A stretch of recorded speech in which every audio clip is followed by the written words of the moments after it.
Hi, friends. And welcome into the firm of Harris and Marang. Patrick Harris. Yo, that's me. That's Danny Marang to my left. Casey Smith back there holding down the ones and twos. It's as hot as the surface of the sun. You know, we really should, videotape and record and broadcast the shift change. I mean, first of all, we can't do that because we'd all get fired. Oh, yeah. But sometimes it is just pure comedy, absolute comedy. Danny's over here sweating. He reeks like a burrito that he just housed in 4 minutes. Ding, ding, ding, ding. So now I'm in a sweat box with, onions and sriracha in the air, and you, about to have a stroke. I don't think there's any onions on it. It's a breakfast burrito. It's always a breakfast burrito. It is. It's an easy go-to, man. It's protein, eggs, potatoes, and cheese. And then me and Brandon are sitting in here just completely scrambling, trying to get the show to actually start. I know. You guys actually have to do work over there. You guys actually have to work over there. Shout out Brandon Henson doing the heavy lifting for the morning show. Yeah, well, welcome. Hi, everybody. Do we all have 10 digits? We do. We're all good. Everybody's got hands. We got fingers. I'm proud.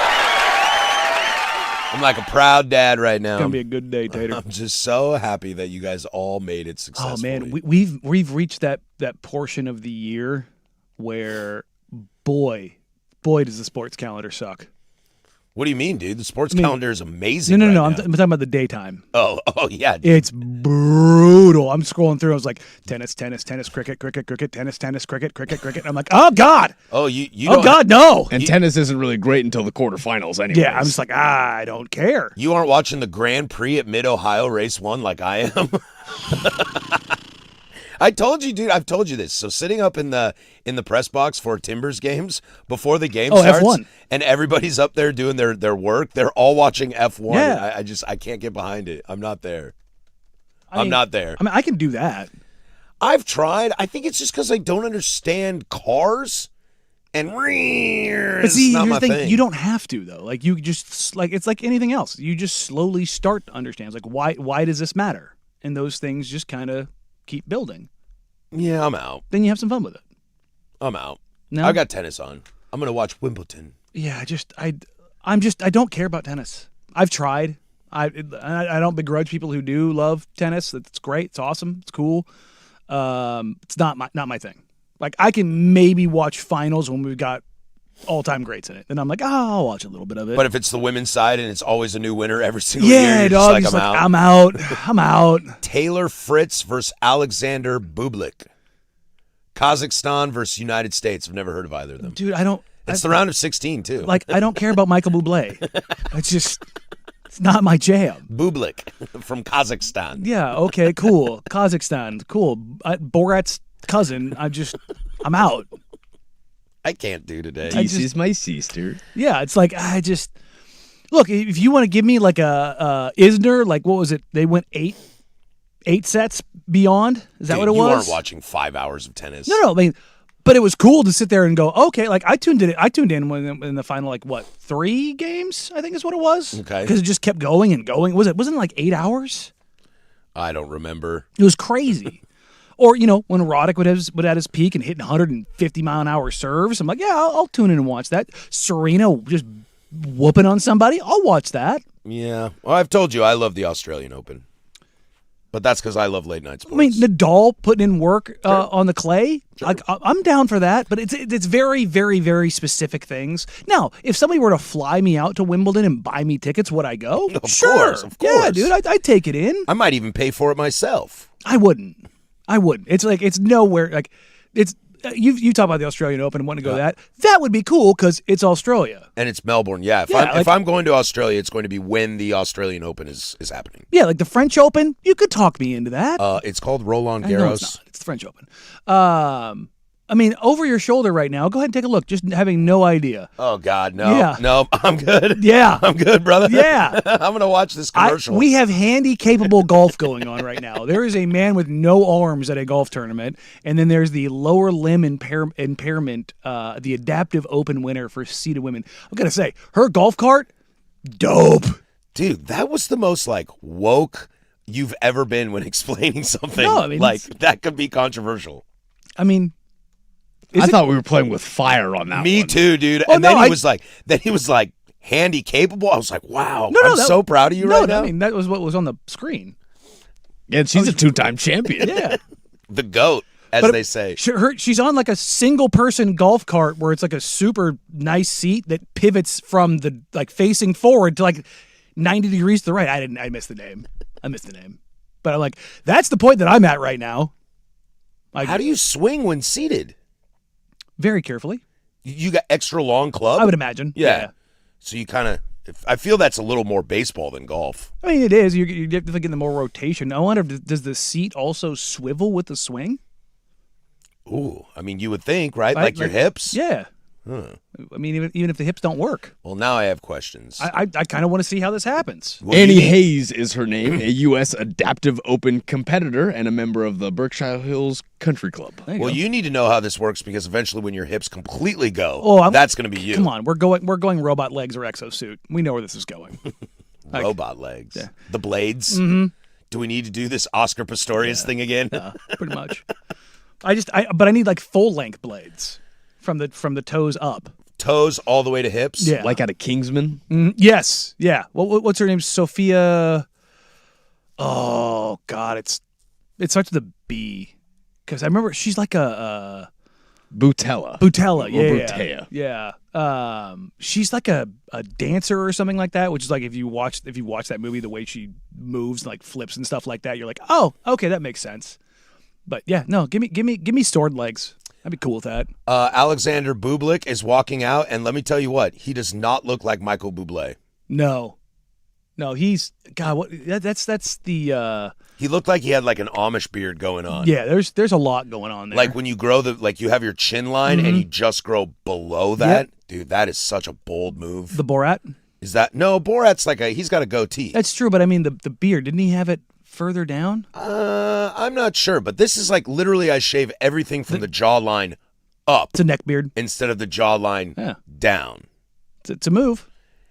It worked for Andrew Luck for a while. I mean, that was a neck beard. That is a neck beard. Neck beard, and also that inspired the guy on Twitter to do the Captain Andrew Luck in the Civil War, That's writing excellent. letters. That was a moment in time. How are you a football player with the chin strap when you have all that hair down there? Does that not bother you?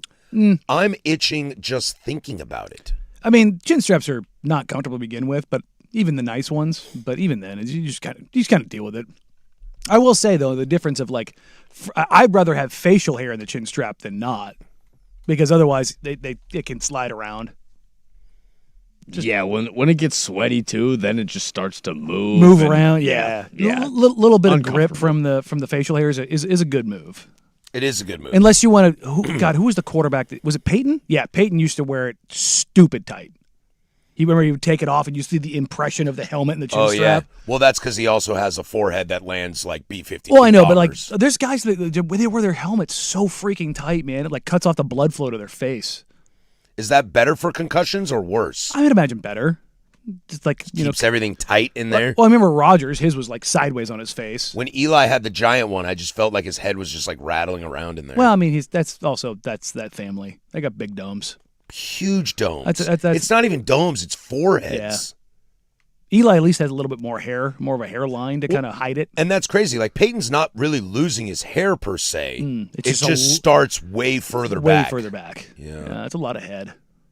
It's I feel tough. bad for his mom. But again, all of us. 3 of those dudes, huge dudes, giant foreheads. The crazy thing was Cooper was the one who was the most athletic. I know. Was it a back I think it was surgery? back. Yeah, I Yeah. think he broke his back in high school. But hey, But now he's like a surgeon or something crazy yeah, like he's that. fine. They're fine. They're fine. They're fine. But we've all made it out. All of our foreheads, all of our fingers, all of our toes. Yeah, the 4th was fun. The wife and I, what did we do? We went to my mom's. I only had 2 hot dogs, guys. I failed us. Well, I went to my mom's and I thought she was going to get, I don't know why I thought this. I'm such an idiot for it. But I was assuming that we would just have like cheap ballpark dogs. Sure. But no, she went to like Butcher Boys in Vancouver. Got the big ones? And got like jalapeno cheddar brats there you and go. like they make their own kind of like Nathan style hot dog and they were delicious, but I'm only having 1 of those. Maybe 2 of them. Okay, there you go. But like if it's those ballpark dogs, I was yeah, going to go the I was house going to go dogs. for 6. Oh, yeah. I was going to try to break the over. But I did make a hot dog yesterday for lunch for no There you reason. go. I mean, for no that's, reason. that's a good place to be. We went grocery shopping, and I said, you know what, babe? I'm going to get hot dog buns. It's Because summertime. I'm going to have a hot dog. No, we did the St. Paul Rodeo, Cowboy Stolen Dollar. We got it done, and I seen the reel. yeah, I got the full length dog.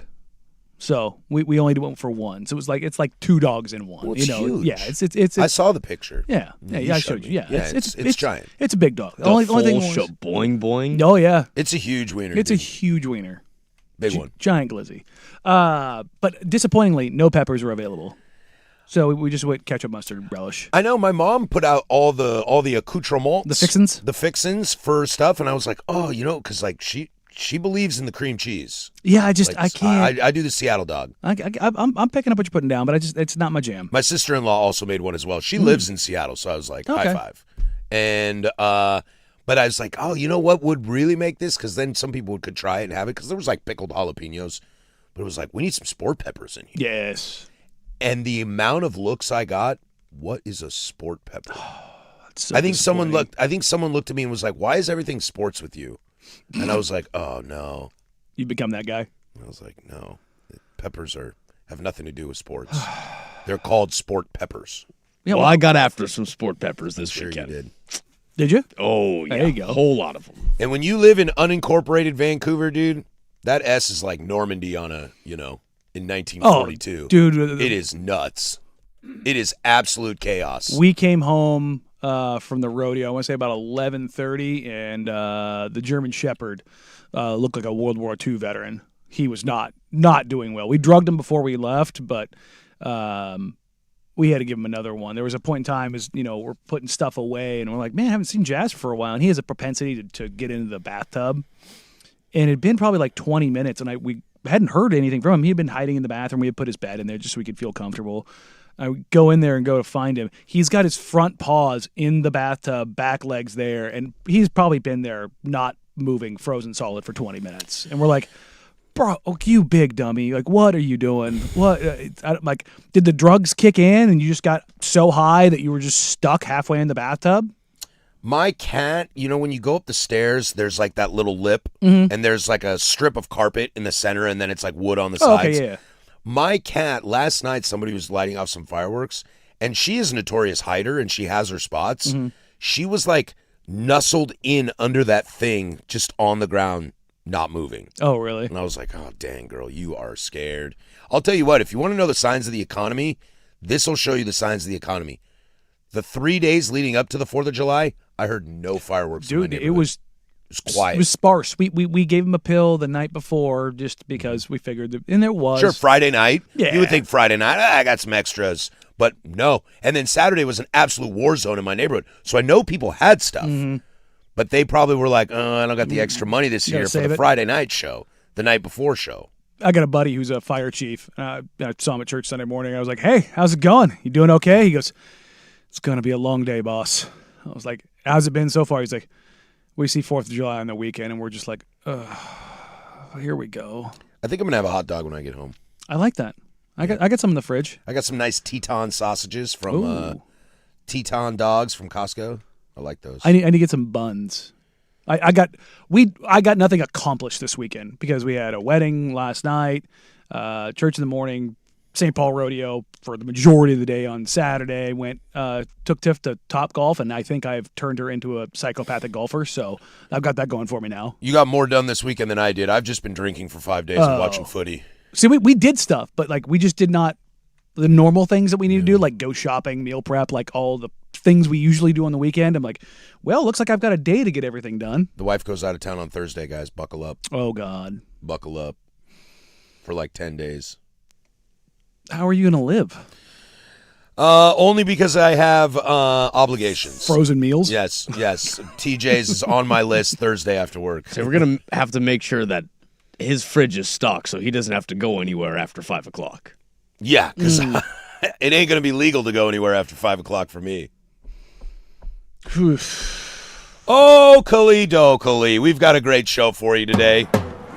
Got a lot of footy to get to today. USA plays at noon. We'll preview that game at the Big Nooner. Some basketball stuff to get to. The future of NBA contracts. Billy Donovan's in the news. And no moves for Blazers. No soup for you. But we'll start with Flo Balogun. This is 105.1 The Fan and the Fan Sports Network. The biggest...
.20 here, Portland Sports Leader, baby. Don't you forget it. We are live, as we always are, from the shadows of the historic Fremont Bridge. It's a 503-864-6326 kind of day. That's the fan text line.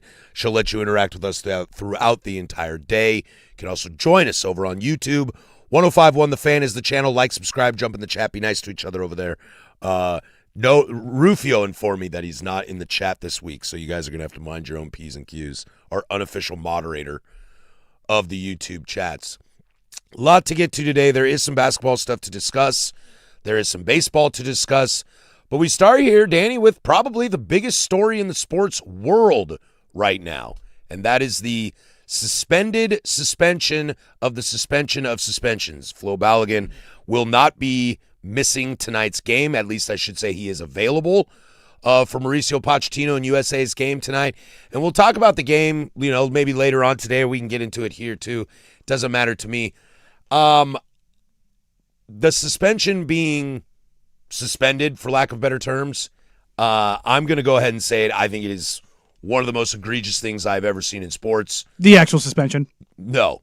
Yes. Like him being available to play tonight is one of the most egregious things I've ever seen in sports. Without a doubt. Why? Because them's the rules. Because as much as I disagreed with the red card, and I don't think it is a valid red card, it doesn't matter, man. Those are the rules. When you get a red card, you're out for a game. Aren't they supposed to be reviewed? They are not in the World Cup. You're talking about the integrity of the game. You're talking about the fact that a country, a president, whoever you want to say, is able to lobby to get rules changed for me but not for thee. Kwanzaa last night for England got a red card. He ain't going to play against Norway. Okay? I hate that rule that his foot went over the ball and then got him because there was no intent there. But that's the rule, man. You get a red card, you miss a game. That's how this works. And UEFA, Jurgen Klopp, the Belgium coach, everybody is saying it, dude. It's an absolute joke. It's an absolute disgrace. It's choosing to let somebody have their political views come in to affect the game, and not everybody gets to play by those rules. Go ask the two South Africans who got 2 red cards against Mexico on game 1. Day 1, first match. 2 guys get a red card. They missed a game. Almiron covers his mouth when he says something. He missed a game. Kwanzaa's going to miss a game for England. When you get a red card, whether the red card is okay or not in the World Cup, you miss a game. Them's are the rules. It's actually not the rules.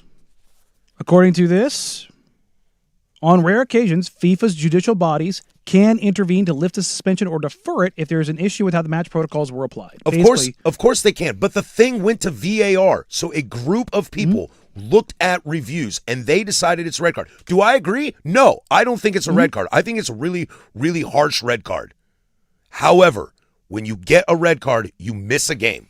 That's how it goes. And to be able to allow somebody to do that without any sort of means other than Infantino owes the president a handy, like that's not okay.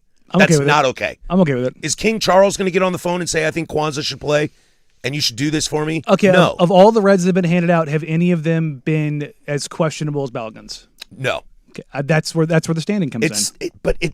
A group of referees who in theory are trained and are the best in the world for the World Cup.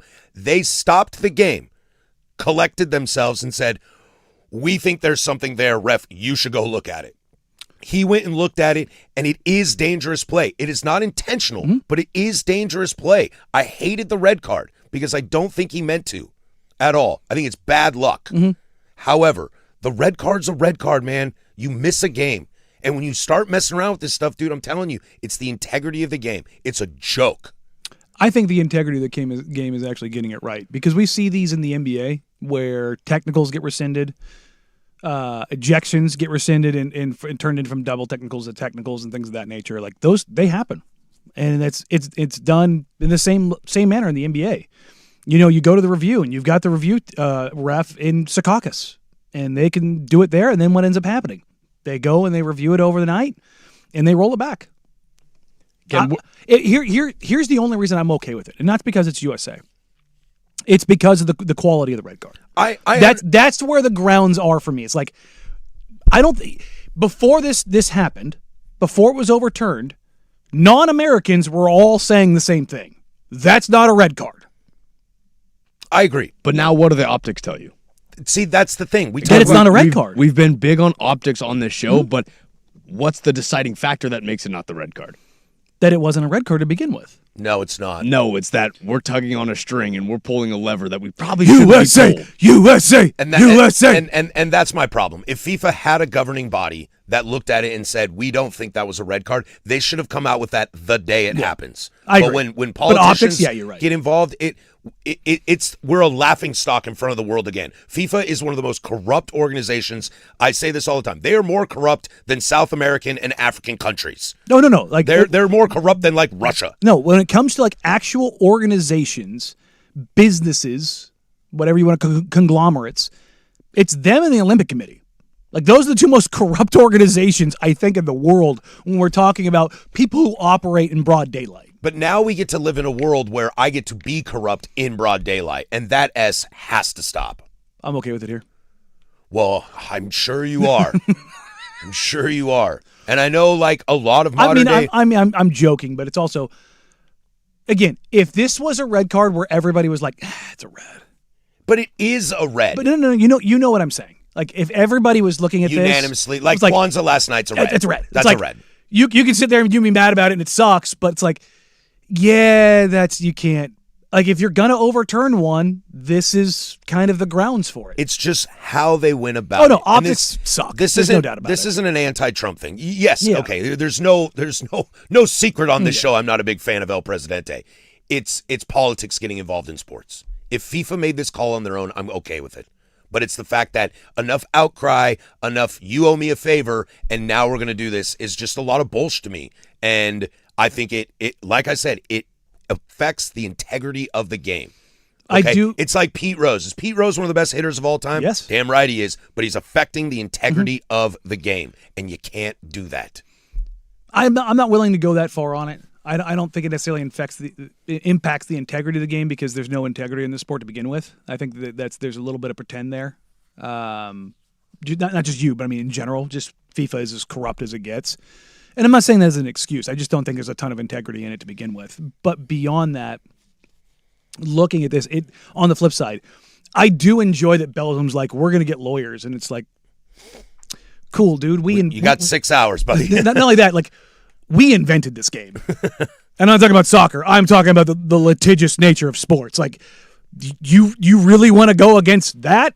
Estados Unidos in a courtroom? I don't think so. You don't want that. And that's what it is. It's politics and sports when this game is supposed to be about the game. But I think that's maybe a little naive with FIFA and soccer. Sure. But you know what I mean? And I'm not saying that about you specifically, but no, it's like, you can. I am guilty of it. Yeah. I am naive to think that FIFA should do the right thing, and I, color me shocked that they didn't.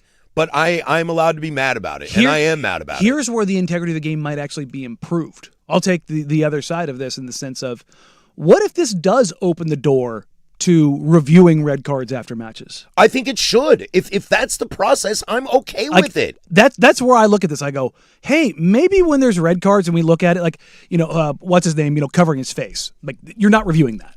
You did the thing that everybody was told not to do, just full stop. Like, that is a straight red. You're getting it. There's no arguing it. You gots to go, dog. Sorry. But if it's again like Balogun's, where there's no intent in it, it's a collision. Yeah, he's trying to gain his balance. And something happens. Now, if you stud a guy up and you rip him open, sucks to suck. Like the red card's going to stand. But when you're just coming together like that and somebody's off balance, now had he ripped him down to the ground, done all the other stuff, you'd be like, man, that is what it is. But it's a very circumstantial red card. Mm-hmm. And I don't think the circumstances added up to a red card. So I haven't seen it yet. Did they reverse the red card entirely, or did they reduce it to a yellow? They have suspended his 1-game ban. So there's no yellow. There should probably be a yellow there. It's just a red. But he will serve his 1-game suspension at a later date. Interesting. Yeah.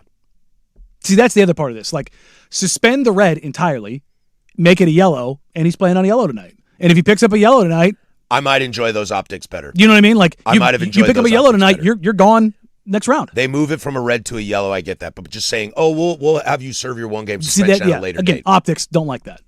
What, are going to have, like, heaven forbid, U.S. wins. Are they going to have him serve it the next game? Hope he's going to serve it against, Italy in a friendly in 2027. Yeah, some Gold Cup qualifier. Yep. Yeah, see, again, optics, I agree. Not good. And if I were Pochettino, we'll get into the USA game and the big nooner. We'll stick with World Cup here for a moment. But if I'm Pochettino tonight, keep him on the bench.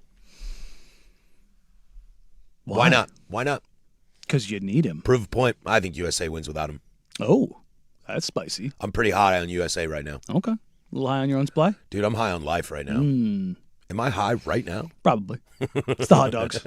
It's all the hot dogs. Flowing. Let's take a quick break, but let's talk about our fun moments from the World Cup over the weekend. We'll toss it to Casey with sports. Now, from the George McCoy at Warren Allen Sports Desk, a Sports Center update on the Fan Sports Network, 105.1 FM and 1080 AM. This sports update is brought to you by 808 Hawaiian Restaurant. Mixed plates like Grandma used to make if your grandma were from the Big Island. Woodstock, Burnside, Beaverton, or online at ate-oh-ate.com. First on the Fan, your U.S. men's national team is back in action tonight as they will take on Belgium in the round of 16. The winner of tonight's match will take on the winner of Portugal versus Spain, which kicks off today at noon. U.S. men's striker Flo Balogun will play in tonight's contest despite the controversial decision over his red card as we get set for a 5 p.m. kickoff at Lumen Field in Seattle. Some NBA news for you as Rui Hachimura has agreed to a 2-year, $28 million deal to sign with the LA Clippers. Restricted free agent and Dutch 7-footer Quentin Post is signing a 3-year, $30 million contract offer sheet with the Memphis Grizzlies. Post is a member of the Golden State Warriors as Golden State will have until tomorrow at 9 p.m. to match the offer. And finally, some NFL news for you as free agent cornerback Rasul Douglas signing a 1-year deal with the Washington Commanders.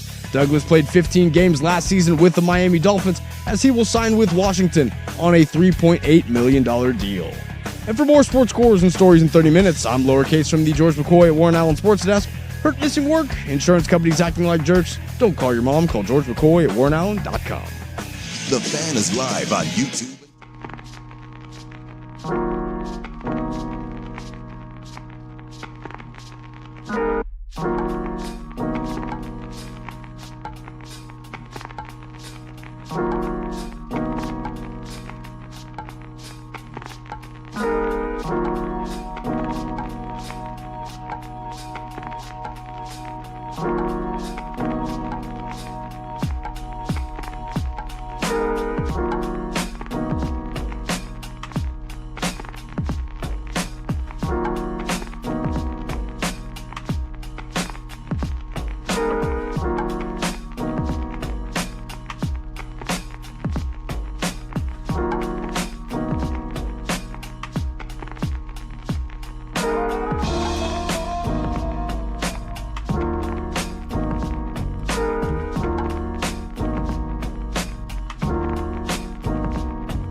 out in the World Cup here for a little bit. We'll get into some basketball stuff in hour number deuce, so stick with us. Just some fun kind of atmospheric stuff over the weekend. It was kind of a long weekend with the 4th of July, but, we were fortunate enough here to have Friday off, so I woke up this morning and remembered I had to go to work. Man, it was a long weekend. It did feel really long, right? Just a million things going on. I mean, a good weekend. Oh, yeah, a ton of fun. I feel like, this weekend felt like I just took the last week off. I'm like recharged, rejuvenated, ready to rumble. Doing the rodeo, I think we walked around that place like 4 or 5 times. I feel like I got like 4 or 5 miles in walking around there. Also, rodeo, good time. I bet. The actual rodeo itself, yeah, good time. Not my vibe, not my peeps. But that's the thing. I get it. Like you get in there, man, you see a dude wrestle a steer to the ground. Say, I saw a few cool clips that they looked pretty intense. There was a total tangent here. There was a guy on the saddle, not bareback, saddle horseback. Basically the steering wheel broke off, and he was riding basically hands free for about 4 seconds, which breaks pretty rarely. Just Gyllenhaal, Heath Ledger style. Oh God! But Sorry, I had to. It wasn't bareback, it was saddleback. But like normally when that happens, it's ejectocito, cuz like it's not good.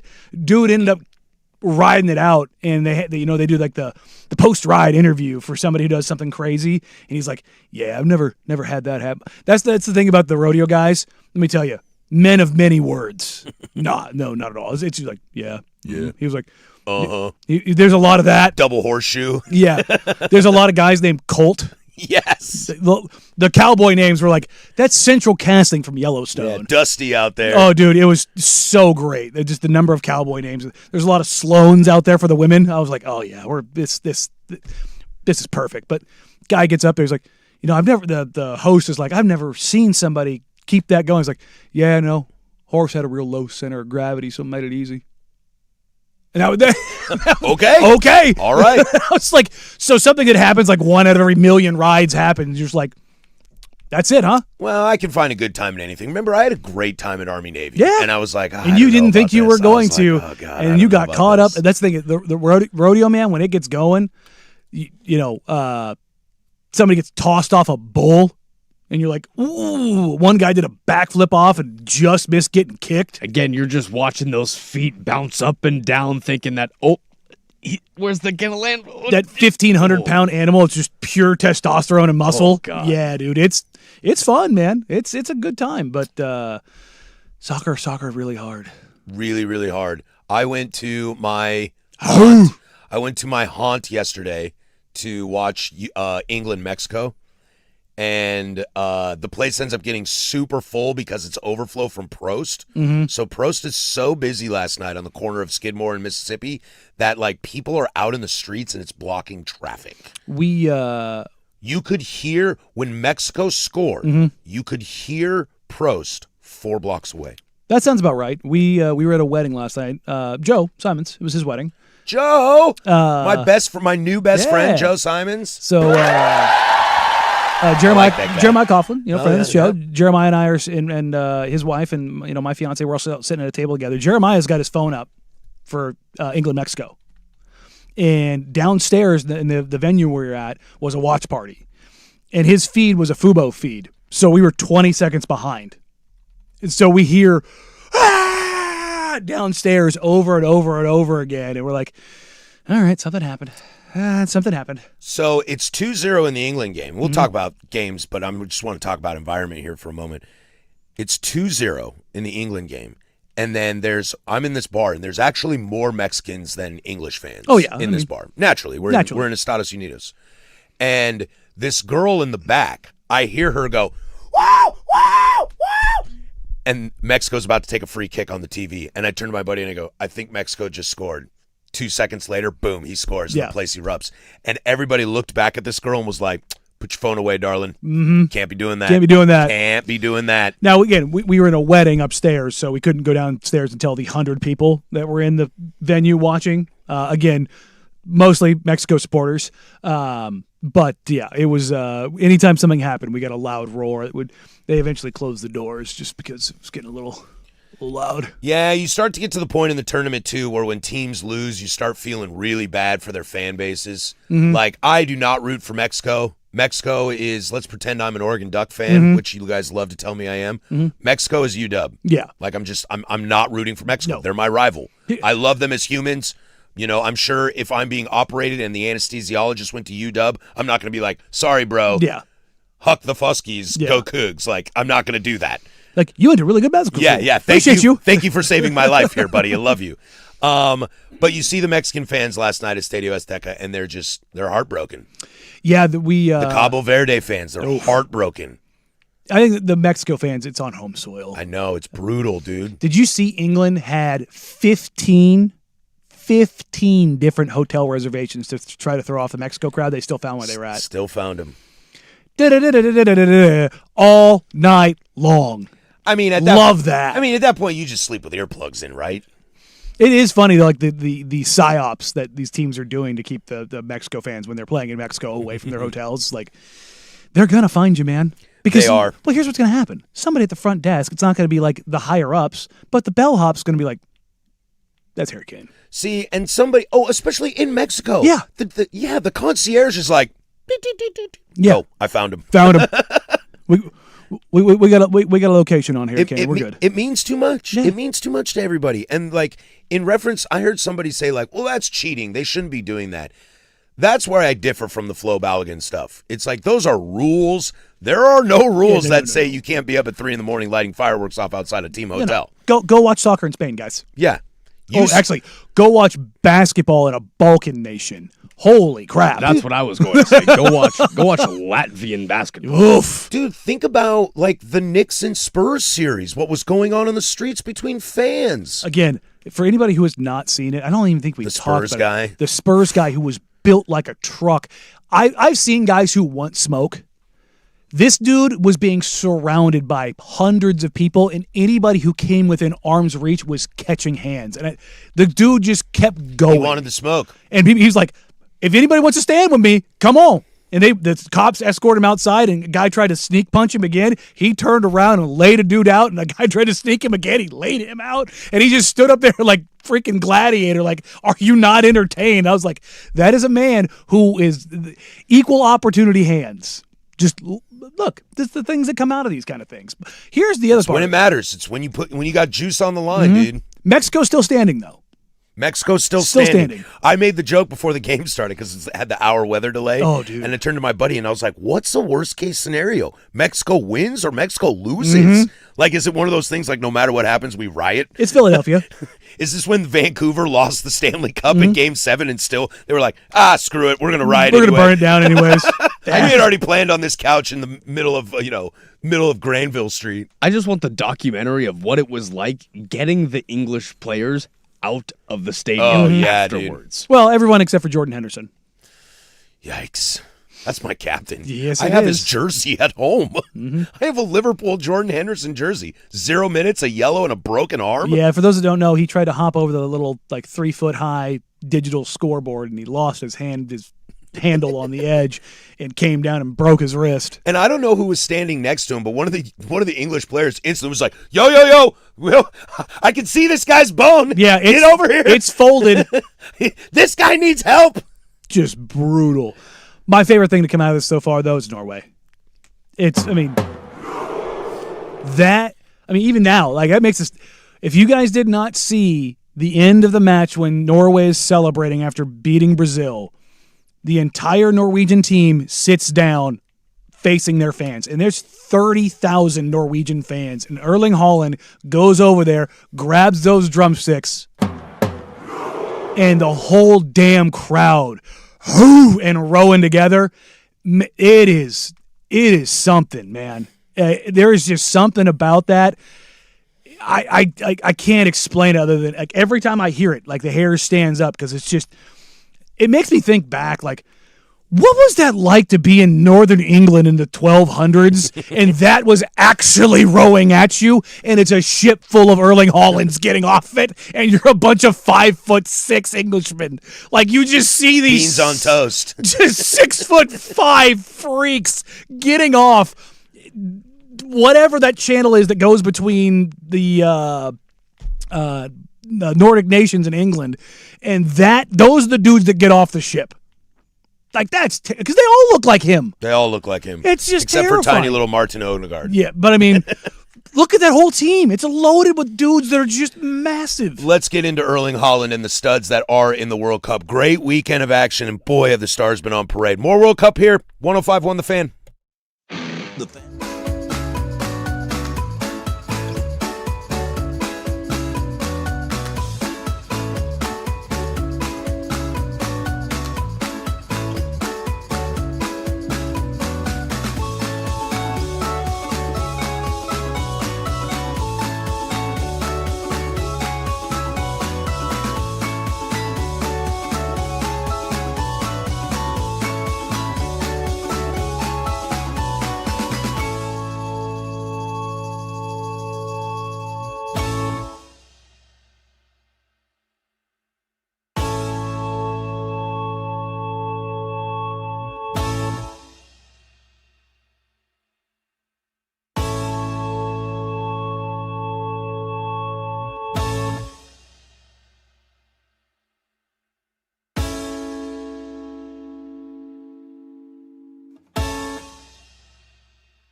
Some basketball here in hour number 2. I got to ask the question, what the hell's going on with Billy Donovan? Also, we'll check in on your Portland Trailblazers and the flurry of offseason moves they've made. We'll probably yell about Caleb Love, the Blazer legend Caleb Love, not being on the squad anymore. So we got basketball for you. But let's get into some actual games, Danny. Some stuff over the weekend that went down of note. We'll just start kind of backwards and come forward. Friday night, Argentina, Cabo Verde. That was spicy. Now, that game was spicy for a different reason than England-Mexico was last night. Very different games. The England-Mexico game was extremely hyped and for a reason, and it delivered. Cabo Verde, cute little story. We're in extra time, and it's 2-2 with Argentina. And maybe one of the goals of the tournament, if not the goal of the tournament. Oh, baby, curling that thing into the corner. That was beautiful. And the mofo ran into the stands and grabbed full boob of his wife. As one does. I believe you normally get cards for that, but in this situation, I'm kind of like, we're going to let that one slide. Sidney Lopez Cabral was his name. Dude. When you have a goal that good, when you're on the edge of the box and you shape it into the upper corner, that was pure unadulterated filth. I thought Argentina was going to go down. I did. I thought they were going to lose. Felt like it. I thought they were going to lose in probably the most historic upset in World Cup history. I had money on them doing so. You put money on Cabo Verde? Oh, after the first goal, okay. Live betting. I went, this is a live bet comeback. We are all here for it. I was going to say, if you put that on before the game started, then Casey, I'm a madman. I got a phone number you should call. That was incredible. And that just started the Friday night off, and you're kind of like, okay, let's buckle up for this. Saturday, Canada. Dude, Canada outplayed Morocco for 85 minutes. That's soccer in a nutshell. And Morocco just out-talented them and won 3-0. That was a tough watch. I felt really bad for Canada. I felt bad. They're my peeps. I like them. Should have had Pantemis back there. Should have had Pantemis back there. That's the truth. And I giggled a little bit. I know you did. You hate the Canadians. And there's something that we learned as well that I'm going to die on this hill about. South American teams might be the most dirtiest teams in all of the world. Might be? Might be. They are. Paraguay tried to fight France. Oh, I mean, come on. How do you attack them? See, I love the French. Again, They gave us Lady Liberty. Look. Helped us out in 2 big wars. the French team got a lot of players I really like. A lot of players I really like. The who was it that dove for Paraguay late in the game and drew the card? Oh, God, because he made it look like he got hit in the face, but he didn't. Oh, gosh. Paraguay has 0 cards in this game. No, that's what I mean. Paraguay drew the card on the French. I can't remember who it was because was it Elise that picked it up late? Oh yeah, Elise picked Michael it up late. Elise in the 97th. Yeah, that foul was so egregious. Elise, like I can't remember who it was for Paraguay, had his hands up towards Elise, and Elise moved his hands, and he made it look like Elise hit him, but it was his own bicep that hit him in the face, and he just completely sold it. The ref bought it. France is trying to get that yellow card rescinded. It was egregious, and to be honest, it should be rescinded. Don't get me wrong, Elise is a guy that will dabble. He will dabble in yellow cards. He will dabble. But Paraguay muddied up that game. Mbappe got knocked around a million times. Did you see the PK? There's 7 guys from Paraguay standing on the penalty spot. Yep. And it was Dembele holding the ball. Mm-hmm. And I think, was it Twellman or was it Holden that was on that game? It's Stu Holden. It was Holden on that game. Twellman's not calling games. Oh, that's right. So Holden's hilarious. He was spot on about it the whole time. He goes, I'm telling you right now, Mbappe is taking this penalty, but clearly the French know exactly what Paraguay is going to do here, and they're just having Mbappe stand off to the side to compose himself before he takes this. And Dembele's just standing there with the ball like, can we just get on with it already? Mbappe comes up and slots it home. Did you see the keeper for Paraguay tried to shake hands with Mbappe, and he was like, just walked away. Yeah, he's like, nah. He was like, I'm good. We all know what just went down here. Well, Paraguay did it to Germany, and it worked. Yeah. They did it to Germany, and it worked. Look, when you don't have the highest of level, again, Paraguay's a talented team, but they're not. This isn't their golden generation of players. Mm-hmm. They're good. We talked about this coming into the World Cup. One of my favorite heels, as it were, in soccer of the last 20 years is Arturo Vidal for Chile. I hate him. Chile for the last, 4 World Cups has been just a goon squad.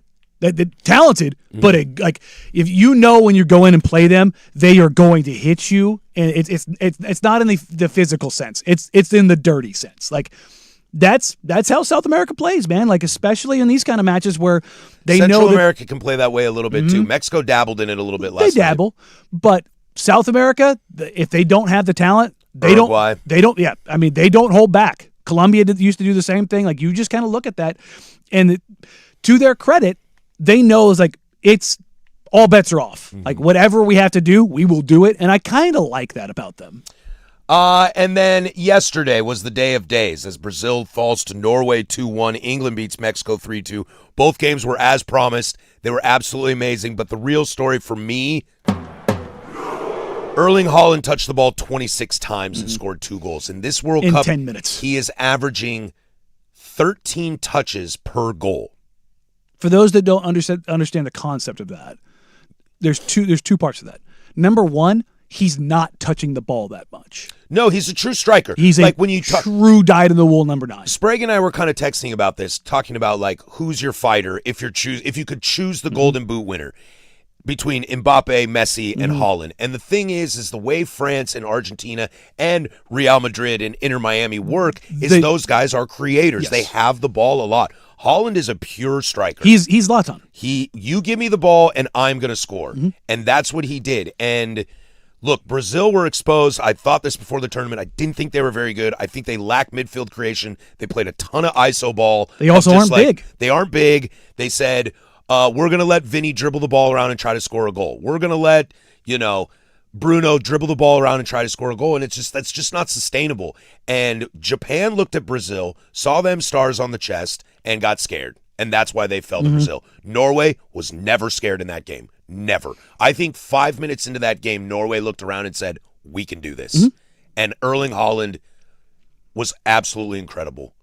His physicality. 4 shots, 3 on goal, 2 in the back of the net. His physicality, his wherewithal, how his second goal, he literally had a moment where he had the ball and looked around and said, no one's around me? Okay, I'll give this a go. Like, how a guy that big, that iconic, somehow just finds himself wide open in the box. It's unbelievable. And the header was unbelievable. The header was insane. Like, everybody, Ian Dark said this on the broadcast. He said, everyone in the world watching saw that ball in the air and knew exactly what was going to happen, and it did. And he hammered it home. The only person that didn't know that was Gabriel, the defender for Brazil, which is crazy because he's a good defender. But it's one of those things where it's like, this is Zlatan, Ronaldo, Haaland. Like, that's those 3 guys in our lifetime are probably the 3 best aerial threats in the game.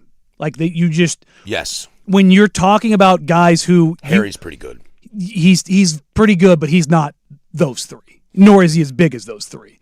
Those 3 guys, it's like if a ball goes in and you're playing against one of those guys, it better not be 1. It better be 2 on them, because those guys, when they get it, when they're so good in the air, they're so strong, not just physically. If they get their head on the ball, there's something. The ball leaves their head differently. Those guys don't get the little redirect headers. They hammer them home, and it's like, if you're Brazil, you have got to just be sick, because you cannot let that dude go up in the air and not have at least 2 bodies on him. It's the NBA equivalent is like letting Steph Curry come off a screen clean. You cannot let Steph come off a screen clean and catch and shoot a 3. You know what he does. There was no point in that game that I ever thought Brazil was going to win. No point. Which is crazy. No point. There was not a single moment where I ever thought they were going to win. They get the PK. And this isn't Spain. This isn't Portugal. This isn't Morocco. This isn't Germany. Like, this isn't a France. This isn't like one of the 5 or 6 best teams in the world over the last 30 years. Nope. It's just these guys. And they march on, and they'll take on England. And, buddy, buckle up for that game. Here's a hot take. I better not be working. I'm feeling sick. Go ahead and rate the take here. Norway has a chance to win the World Cup. Rate the take. Spicy. Not en fuego. Not hot. Spicy. That's how good Haaland is. And That's how good he is. And Odegaard's been fantastic for them. But And don't forget Bob. Yeah. Pretty good. We like Bob. But Haaland is so good. I mean, to be fair, this is very reminiscent of like prime Zlatan with Sweden. Except for He's got a better team around him. He's got a better team around him. Yep. That's the reality, is like, that's how good he is. I mean, you can make the case that he's the best complete forward in the world when you're talking about goal scoring. Like, he's that good as a goal scorer. And it's when that's the name of the game, man. If you can put ball in back of net, which he can, you can win every single game. They've got a chance. It's not a terrible take. I'll give you that. It's not. They've come to play. Their FIFA ranking be damned. The analytics be damned. I watched them play. They're good. They're very good. If the U.S. is not going to go on some magical run, I want it to be Norway. Yeah, I know you do. I love Haaland. I love him. I know you do. I'm unfortunately probably going to ride with the English. Well. Super bad. Oh, God, he's so great. I love him. To get on social media afterwards and take a picture at the locker and just tweet out, well. You said it's one of the most liked tweets of all time. It's like 50 million right now. Holy goodness. Yeah. Erling Braut Haaland. Is he a bad guy? No, for all the reports, like he's a great dude. No. I mean, he kind of looks like a Bond villain. Oh no, he looks like a Bond villain. No, 100%. He looks like a Dragon Ball Z villain. What do you mean? When he has that little smirk, you're like, dude, people are gonna hate you, man. Well, I hate him at City, but I can't stop watching. But it's City. I can't stop watching. That's him. why. I can't stop watching. He's real good. We'll take a break from the World Cup. We'll get back to USA as they take on Belgium. We'll talk about that in the Big Nooner. Let's get to some basketball news around the league. We'll also check in on the Portland Trailblazers as well. That's Danny. I'm Patrick. 105.1 The Fan.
Now, from the George McCoy and Warren Allen Sports Desk, a Sports Center update on the Fan Sports Network, 105.1 FM and 1080 AM. First on the Fan, your U.S. men's national team is back in action tonight as they will take on Belgium in the round of 16. The winner of tonight's match will take on the winner of Portugal versus Spain, which kicks off today at noon. U.S. men's striker Flo Balogun will play in tonight's contest despite the controversial decision over his red card as we get set for a 5 p.m. kickoff at Lumen Field in Seattle. Some NBA news for you as Rui Hachimura has agreed to a 2-year, $28 million deal to sign with the LA Clippers. Restricted free agent and Dutch 7-footer Quentin Post is signing a 3-year, $30 million contract offer sheet with the Memphis Grizzlies. Post is a member of the Golden State Warriors, as Golden State will have until tomorrow at 9 p.m. to match the offer. And finally, some NFL news for you as free agent cornerback Rasul Douglas is signing a 1-year deal with the Washington Commanders. Douglas played in 15 games last season with the Miami Dolphins, as he will sign with Washington on a $3.8 million deal. And for more sports scores and stories in 30 minutes, I'm lowercase from the George McCoy at Warren Allen Sports Desk. Hurt, missing work? Insurance companies acting like jerks? Don't call your mom. Call George McCoy at WarrenAllen.com. The home of dirt and spray.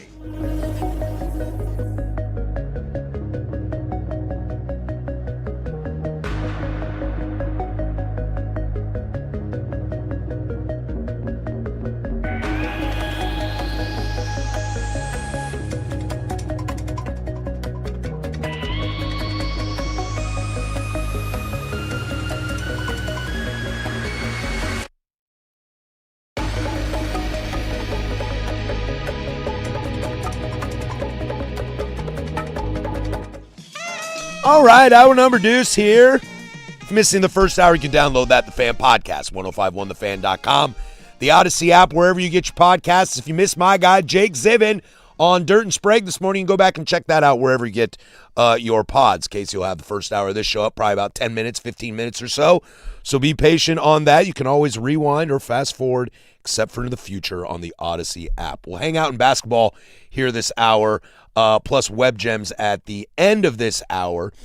But an interesting statement from Kyle Kuzma about the CBA, and I'll try to get through some of the good stuff without reading all of it. The new CBA was sold as parity, but the first and second apron are starting to function like a hard cap on player value, team continuity. They aren't starting to. And they are. And player movement. Teams are no longer making purely basketball decisions, to your point, Danny, about Jaylen Brown. They're making fear-based apron decision. That means good players get squeezed, homegrown cores get broken up, fan-favorite teams lose their identity, and the overall product loses some of the nostalgia and continuity that made people fall in love with the NBA in the first place. And I don't think he's wrong in that.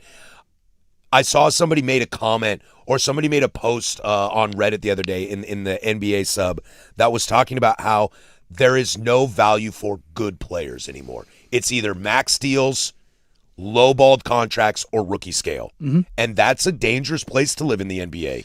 You get some guys that are MLEs, but you're not getting the Jeremy Grant deals. You're not, or worse, the Michael Porter Jr., Zach LaVine, Sabonis. Because as much as people, cried and moaned about the Jeremy Grant deal, that's probably market value for him. If you want to say it's a little bit more, that's fine. Sure, but they again, probably had to pay a little more to get him to Portland. But even then, it's like, I'll beat this drum, not just for Jeremy because he played here and I like the guy, but it's a reality. Mm-hmm.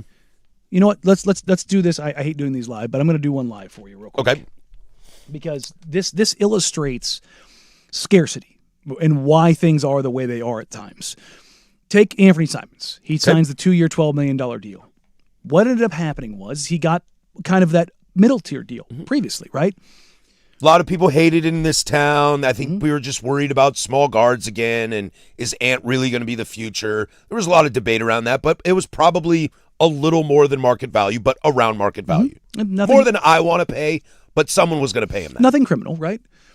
But he gets moved to, and this is the player side of things. What Kuzma is talking about, there's the blame is put on the NBPA and the owners.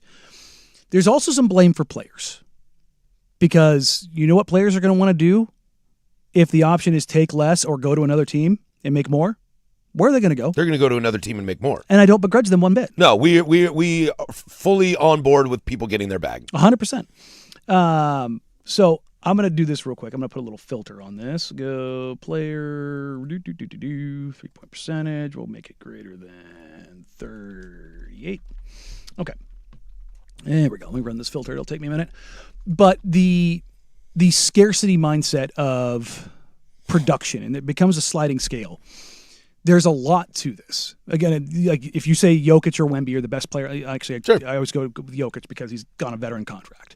If he makes the most money in the NBA because he's the best player in the world, and everybody tailed off that, it would make more sense. But the problem is, depending on, let's say everyone we're talking about is a 9-year veteran, can get the Supermax, all those things. There's 29 other teams that can do that. So that's how you get a Zach LaVine or a Domantas Sabonis or somebody else who is, Jaylen Brown, a very good player, but should not by production be paid a max. But the problem is you get inflated egos, you get opportunity, and the market sets itself. Mm-hmm. All it takes, always, one team. You are worth what one team is willing to pay you. Walker Kessler is worth $32.5 million to the Los Angeles Lakers. Desmond Bane is worth 5 first-round draft picks. To the Orlando Magic. It takes one team. So that disrupts the scale. And you get, and then you get GMs who are like, well, I can't trade my guy for anything less than that because they got this. It's like, well, that guy's not worth that to somebody else. What the Pelicans are going through right now with Trey Murphy. Yes. Like, we want 4 firsts, and now it's 3 firsts. It's like, what is the sliding 2 scale firsts look and like? a win-now player. Okay. Going back to the Jeremy Grant of this, okay? I'm going to do this by, actually, I need to add one more filter to it for the love of Pete. Oh, my gosh, I hate this freaking site. It always wants to do this. The scarcity when you're talking about assets, right? There we go. And add one more filter, 3-point volume. All right, 3-point attempts greater than 4. There we go. When you're talking about players in the NBA, and you're talking, I can only do this filter on the NBA side of 6'7" or taller. Guys in the NBA who take more than 4 threes a game and shoot better than 37%. Okay, sorting by percentage. Actually, God, I'm still going to grab some weird ones in here. But if you get guys who are actually playing games, so Volume. There's like a Blake Hinson thrown in there, and a Bobby Portis who comes off the bench and the volume isn't quite there. But the guys you're talking about who are over 6'7" and taller, these are the guys you're talking about. Kevin Durant, Duncan Robinson, Paul George, Jeremy Grant, Aaron Gordon, OG Anunoby, Miles Turner, Brandon Miller, like Nikola Jokic. Like I know every single one of those guys. You just go down the list. Trey Murphy III. Like you just go down the list. Tumani Kamara. He's at the bottom of the list. There's 25, 30 total guys here. Excuse me. There's 30 rows. There's 30 players in the NBA that are 6'7" and taller, take at least 4 threes, and hit 37%. That's one per team. And how many of those guys are starting caliber players to do something other than hit threes? Like Vit Krejci is on this list. Duncan Robinson's on this list. But Kevin Durant's on that list. Nikola Jokic is on that list. Brandon Miller's on that list. Those guys do OG more. Anunoby. They do more than shoot threes. Trey Murphy. Like that's the whole thing. It's like there's 500 players in the NBA. 30 of them Can do that. can do that. And then you whittle that list down. 30 of those 30, 10 are starters in the league. 12. Okay. So if there's 12 guys in the NBA that can do something at a particular size and a particular skill set, I'm using Jeremy here because it's the example that's very easy to point to. What's that going to do to his market? It's going to shoot you up.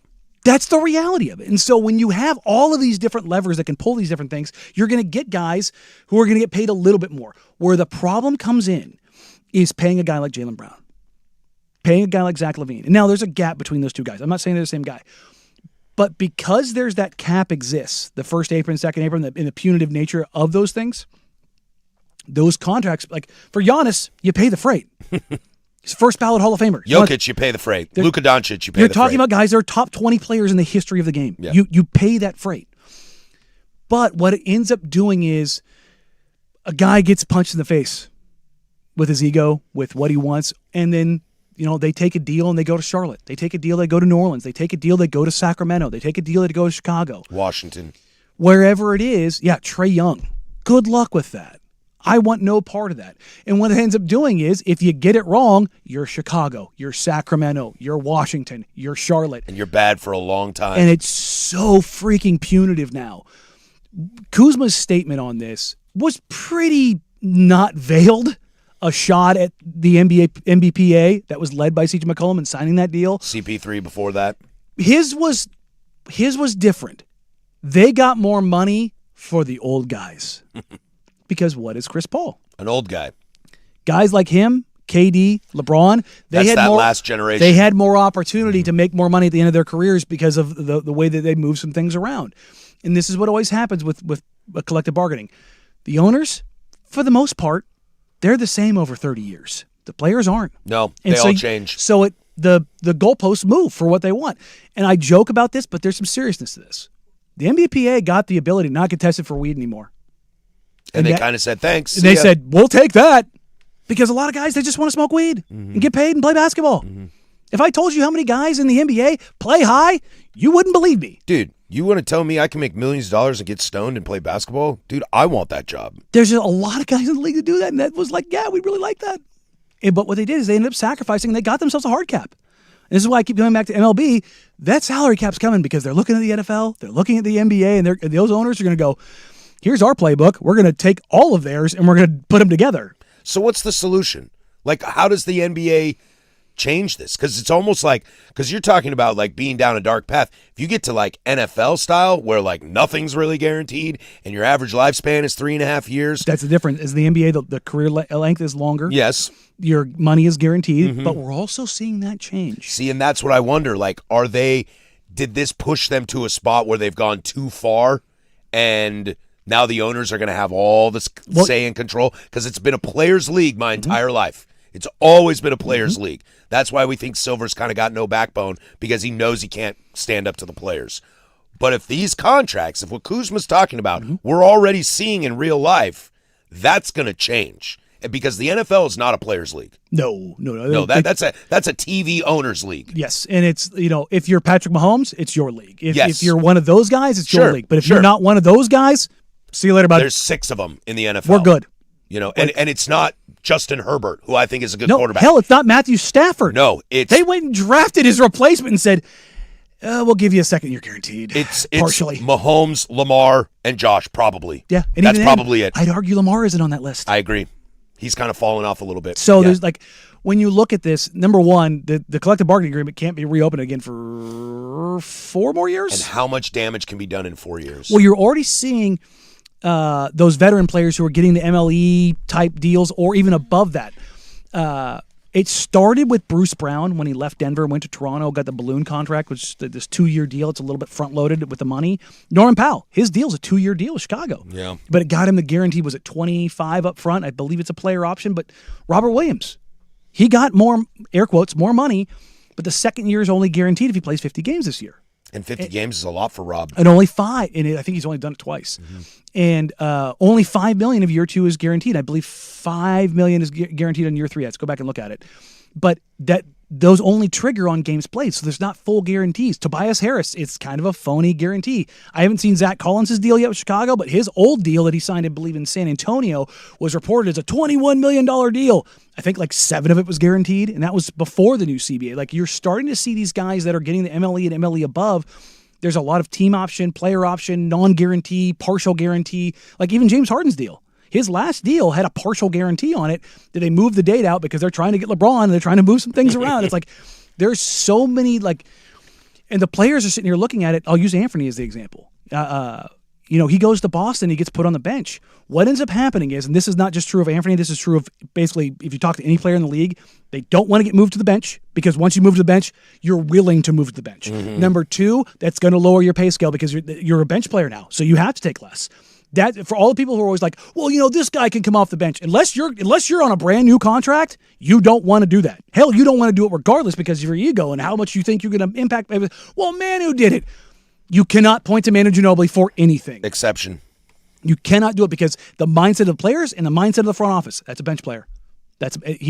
Once you've taken less, you're going to continue to take less. That is the reality of that league. And so you see players fight tooth and nail to not move to the bench, to not take less, because once you start doing that, you have the reputation as a bench player or as a guy who will take less. And so you talk about all the trickle-down effects of collective bargaining agreements and unintended consequences. That's why I always say the idea of this will do this and this will do this. We're talking about the new rules in the draft lottery. It's going to curb tanking. I'm like, is it? Because you didn't incentivize winning that much. You did it a little bit at picks 1, 2, and 3. It's better than it was, but it's still not the solution. Maybe, because now you might have teams who are jockeying for spots 4 through 10. Because they're better chances. So it's the unintended consequences of any time you're making wholesale changes to how you conduct business in a league. These guys are getting paid. I'm not talking about the players, the front office executives and the salary cap folks. They're getting paid millions of dollars to find loopholes. The New York Knicks, last year they made it. You can't combine vet minimum salaries. So what did they do? They signed a guy to a vet minimum salary plus 1. So the 2 guys, plus $1, so they could combine them. Because technically, within the bounds of the CBA, that's legal. Every single rule you put in place in these things, there are people that are hired by every single team to find loopholes. You get the extra $1 between us. There you go. I like it. NBA coverage on The Fan is presented by Xfinity. Score the most reliable Wi-Fi. One price, 5 years, guaranteed. Xfinity, imagine that. Somebody finally hired Billy Donovan, but why? 105.1 The Fan.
Well, Billy Donovan finally found a home. But why is the question I asked, as the San Antonio Spurs have signed Billy Donovan to be an assistant coach, the lead assistant coach for the San Antonio Spurs. But I thought Mitch Johnson was the chosen one. I mean, I think Mitch Johnson's a good coach, but when I saw this come across, I had somebody replied to something that was like, it was one of the dumbest things I'd ever seen.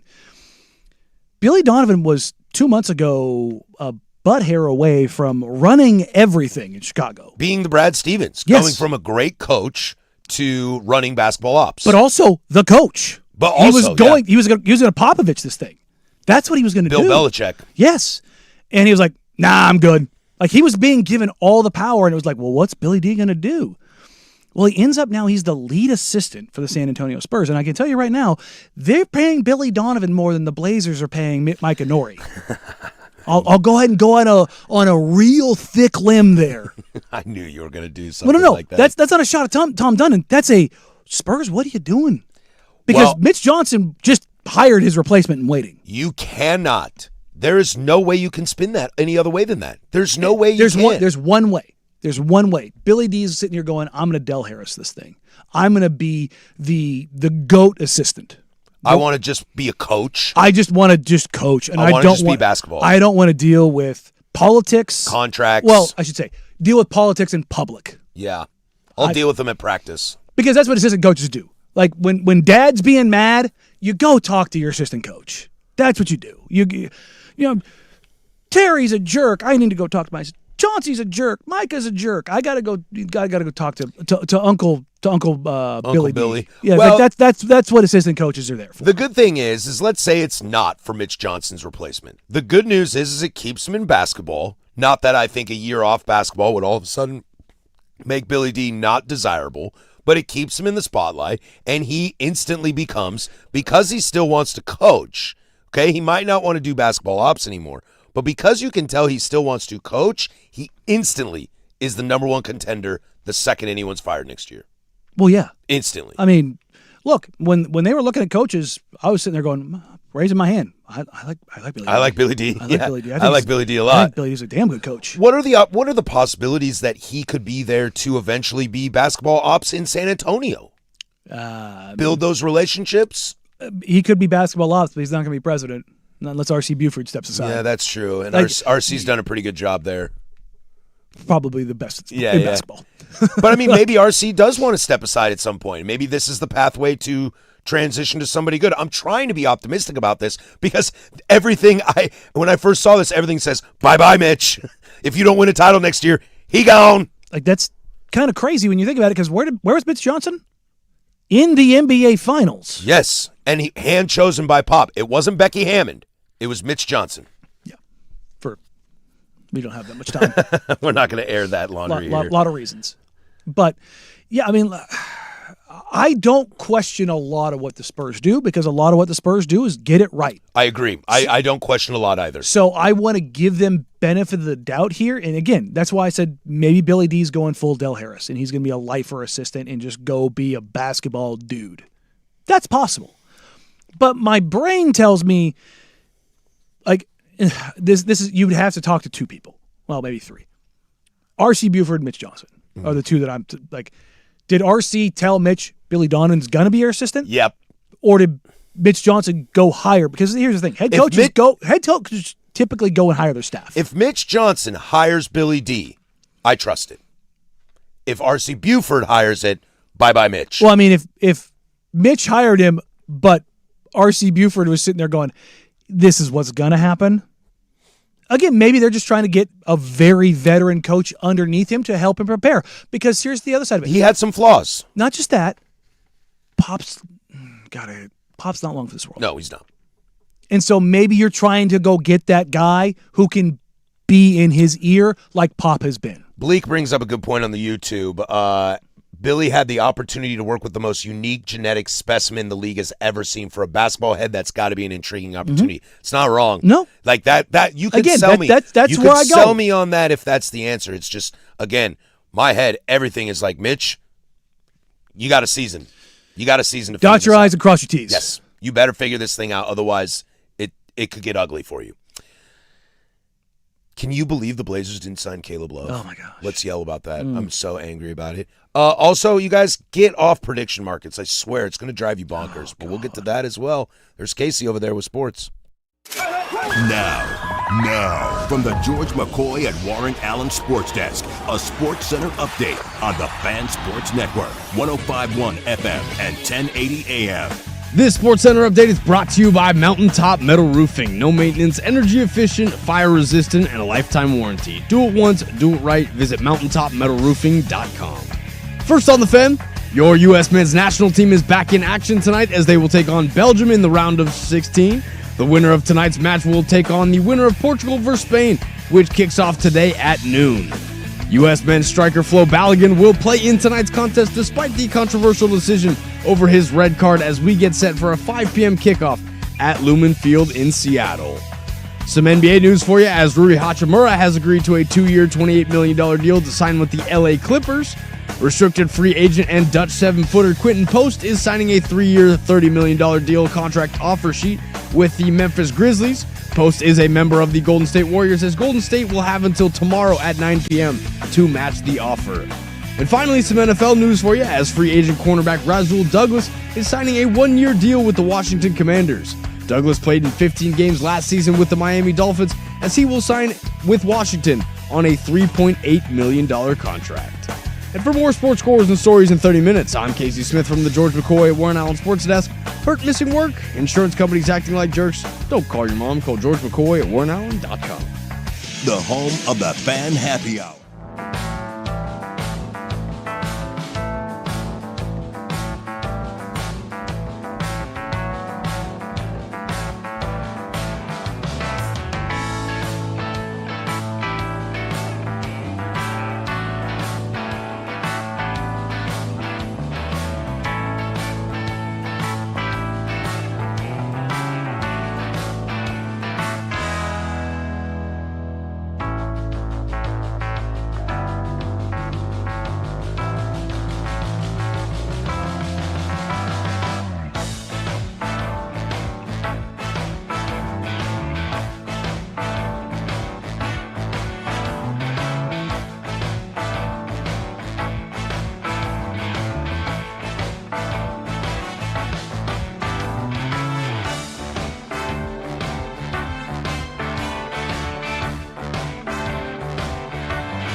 You know, Binary Brewing and The Fan have teamed up for the only Fan IPA available for a limited time. Taste The Fan with Binary Brewing's signature West Coast IPA.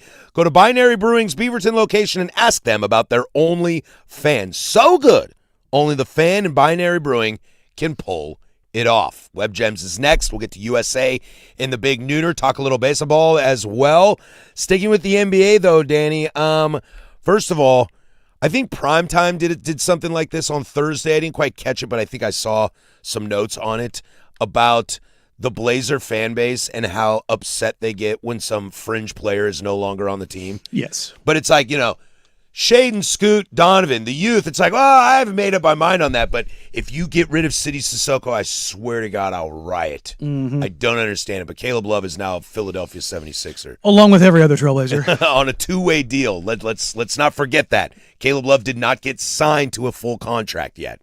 76ers actually just posted. They just officially signed Anthony. So you've got That's Caleb Love. a real signature. You got Anthony Simons. They had Jabari Walker. They had Trenton Watford. Like they've collected former Trailblazers like Infinity Stones. Don't know why, but it's like that's funny. It's a new general manager there, and Gansey, who just took over the job from Daryl Morey. The ghost of Daryl Morey is what you called the Jaylen Brown trade. Yeah, I mean, look, Daryl trades for stars, man. Daryl trades for stars. That's the truth. So Caleb goes. That's okay. The team's already got 5 guards. Do you really want 6 guards? Oh, maybe you do. Kalshi Market's predicting Zach LaVine 90% to Portland, Oregon. What are we going to do with Zach LaVine? That's Zach LaVine's buddy who just put 10 large. This is adjacent. Did you see the Kirk Kreisa deal? No, I don't know who that is. Former Kentucky, West Virginia, Arizona player. Former 3-school player? Yeah. But he's been wrapped up in point shaving. Uh-oh. And there's a tweet from 2024 of I think it was a Kentucky fan. Might have been Kentucky fan, might have been West Virginia. But in 2024, his number was 77. And somebody tweeted out, "Don't be surprised if you see 77 caught up in a point shaving scandal." And I was like, oh, this isn't good. Not good. And he's caught up in a point shaving scandal. But the 76 or 77 may pop into my head. Sorry, squirrel moment. But the meow. Yeah, the world of the NBA right now is on hold for one King James. It is kind of crazy. We are at 11:36 right now, and we aren't talking about that in the sense of like LeBron's still really good. He's still 25, 7, and 5. Yeah, LeBron's great. And the next, kind of rung of transactions are waiting to see what he does. And then you'll see the roster fill out. But I thought the whole point with, and we can get to Zach LaVine in a moment. I was kind of joking, but not really. That's what I don't understand about the LeBron thing. I thought LeBron didn't care about the money. Oh, no, it's about fit. So I thought it would be like, why doesn't everybody, I would do the opposite. Why doesn't everybody not fill out their team, but get their ducks in a row and then figure out LeBron? Because LeBron and Rich Paul want to have as much tension as possible. I mean, both are true. Dude, I'm like driving around in between soccer games over the weekend, listening to the national radio. Mm-hmm. Goodness gracious, buddy. They're trying to make fetch happen. Don't do it, dude. But I got to... Don't do it, man. Oh, I mean, I'd take him here. I would. Oh, without a doubt. I think LeBron would fit on this team perfectly. Mm-hmm. I think LeBron actually fits a lot of holes this team could use. Size, playmaking? Yeah, distribution, creation. Yeah, especially leadership. Especially if he didn't have John Morant. Yeah. The Zach but instead, we don't get LeBron James. We have LeBron James at home. It's Zach LaVine. There you go. The Zach LaVine of it all. That's the squirrel there was with the money being involved on a prediction mark. It was Kalshi, right? I believe it's Kalshi. I don't know. Is Kalshi. I don't know where that's coming from. I haven't heard anything along those lines. They have 5 guards to begin with. The amount of salary it would take in order to make that transaction is crazy. Because right now the books are only open for what, 13 mil, 12 mil? Didn't we do this exercise last week? It would have to be a trade. Last week? It would have to be a trade. Let me see what it would actually take. I saw this and I was like, that's fine. I don't care. I wasn't thinking about it at all because it doesn't make any freaking sense. But let's go ahead and take a look at that Kings roster. What it would take financially to make this work would be, for the love of Pete, why does everything run so slow here? There we go. Your computer fights for its life all the time. It does. So Zach LaVine's on the book for basically $49 million, $48.9, and it's expiring deal. So if you're taking that, you're going to have to include probably Drew and Shaden. So the only way you would do that is if you're getting them to give you something on top of it. Is it Nick Clifford or Max Renault? But they just don't have players under contract. So I don't know how that works. I don't know how you would do this because I don't know how much of it, because DeMar DeRozan just got released. I believe it was a guaranteed contract. I'd have to go back and double check, but he's on the hooks for $25 million. So what does that buyout look like? It also just doesn't make sense from a fit. You're jumping through hoops to try to make this happen. So why would that happen? The only way I can imagine is if you're getting something back in return, which a first round pick. Yeah. And they're paying you to move off of that contract. And not only that, why would you do that if you're the Kings when he's an expiring deal? Yeah. Again, Kings do very stupid things. Very. But are the Blazers in a position to accommodate that? Is a first round pick that valuable to you that you would nuke next season? A Kings first round pick? Could be good. Could be good. But because right now they're going to roll in with Darius Acuff and Keegan Murray, and that's about it. Because they're going to get rid of Sabonis. They're going to get rid of Levine at some point. They've been trying to. Yes. DeMar's already gone. So, but if you're restarting, don't you, if you're the Kings, just suck it up and go? That's what I would think. You got one more year of Zach LaVine. Then sell some Zach LaVine bobbleheads. Do whatever it is you got to do. And if you're the Blazers, are you wanting to nuke an entire season for a first round pick? Because what picks do the Kings have available? Well, I think you'd have to send them some form of guard combo because you can't have 6. You can't even have 5 guards on this damn team. Drew would have to go a part of this, but that's also getting rid of another one of your defensive players. Also, why you got to do that dirty to Drew Holiday? Yeah, you do not send him to Sacramento. I mean, he's in California and he's closer to home, but damn, dude, that's brutal. I mean, not only that, you could get a lot more value out of that than Zach LaVine in a first. That dirty ass water in Galveston. That's where you'd send him. Yeah, you're sending him in purgatory. You cross that bridge in Sacramento, and it's honestly, it's like Memphis. It's you cross that bridge, and you're just like, ugh. Look, De'Aaron Fox can play in Sacramento. You can't send Drew there. No. You can't do that. He already suffered through that in New Orleans. I can't see Hall of Fame career Drew Holiday at the back end. And he's still in a good. Kings jersey. That's the thing. He's still good. He's very good. Again, the things you would have to do to get to $49 million is pretty ridiculous because a combination of Drew and Shaden will get you there. That gets you to 54, 55. You're definitely not. But is Drew and Shaden better than Zach LaVine? I think so. Yes. I think so. I mean, we have our issues with Shaden Sharp, but I'm still taking. Dude, I think I'd rather have Shaden Sharp than Zach LaVine straight up. Right now, yes. Yeah, right now, yeah. And even though there's some mystery box with Shaden, I'd still take that over Zach LaVine. I know what Zach is. If you're telling me I had Zach LaVine at his peak over Shaden, oh, easy. I take that. Oh, easy. One of them can dribble. I think Shaden's ceiling is the Zach LaVine. They're very similar players. I don't think it's quite that high, just because Zach's a astronomically better shooter. Yeah. Over his career. So, but again, if Shea turns into Zach LaVine offensively, where he's got a handle and can get wherever he needs to get and create and be an efficient shooter, that's because, again, going back to what Kuzma said about the money around things, the way Zach LaVine has been talked about as far as there's also the contributing to winning, which gets to the Jaylen Brown of it all, but as an individual player, Zach LaVine's good, especially offensively. If Shaden got to, because Shea's not a defender, neither is Zach LaVine. But if Shaden got to Zach LaVine, peak efficiency, that's a good outcome from Shaden Sharp.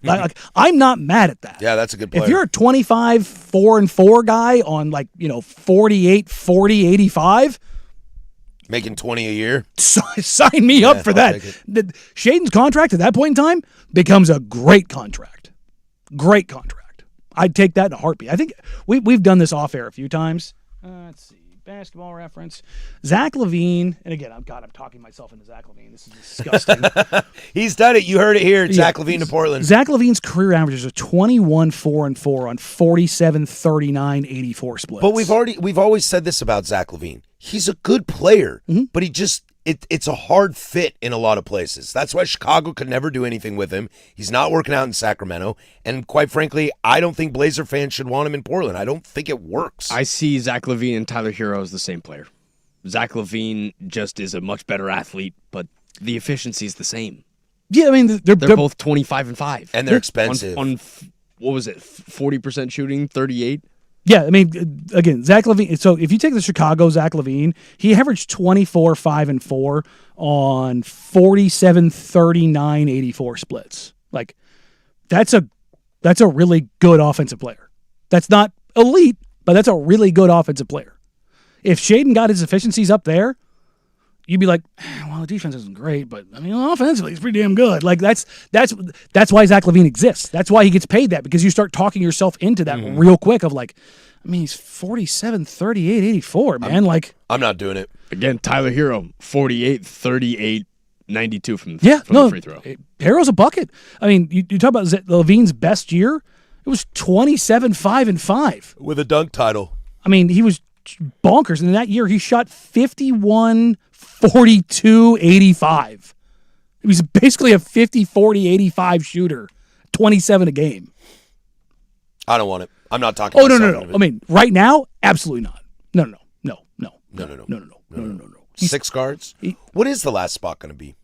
I mean, they're going to vet him in a wing somewhere. Yeah. I mean, unless something changes. What wing vet is out there? You know, I heard Sprague talking about this morning, like, bring back Matisse Thybulle and a vet min. Like, that's great, but Matisse is a guard. Yeah. He's long and rangy, but you don't want him guarding threes. You want him off ball being disruptive. Like, they need a 3-4-4-3 in the worst freaking way. And, you know, Gunderson was on with Sprague this morning, and the group chat was going, and we were all talking about Kuminga.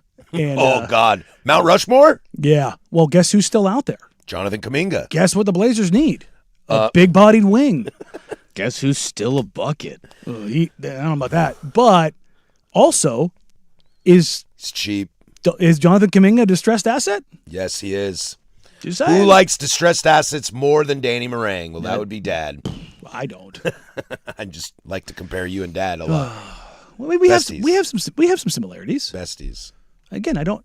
You know, I love the state of Texas. There you go. That's very true. And I had somebody argue with me on Twitter this weekend about the Moda Center stuff, and I said some version of like, people think that I hate Tom Dundon. I don't hate him. I just don't like the way he's gone about things.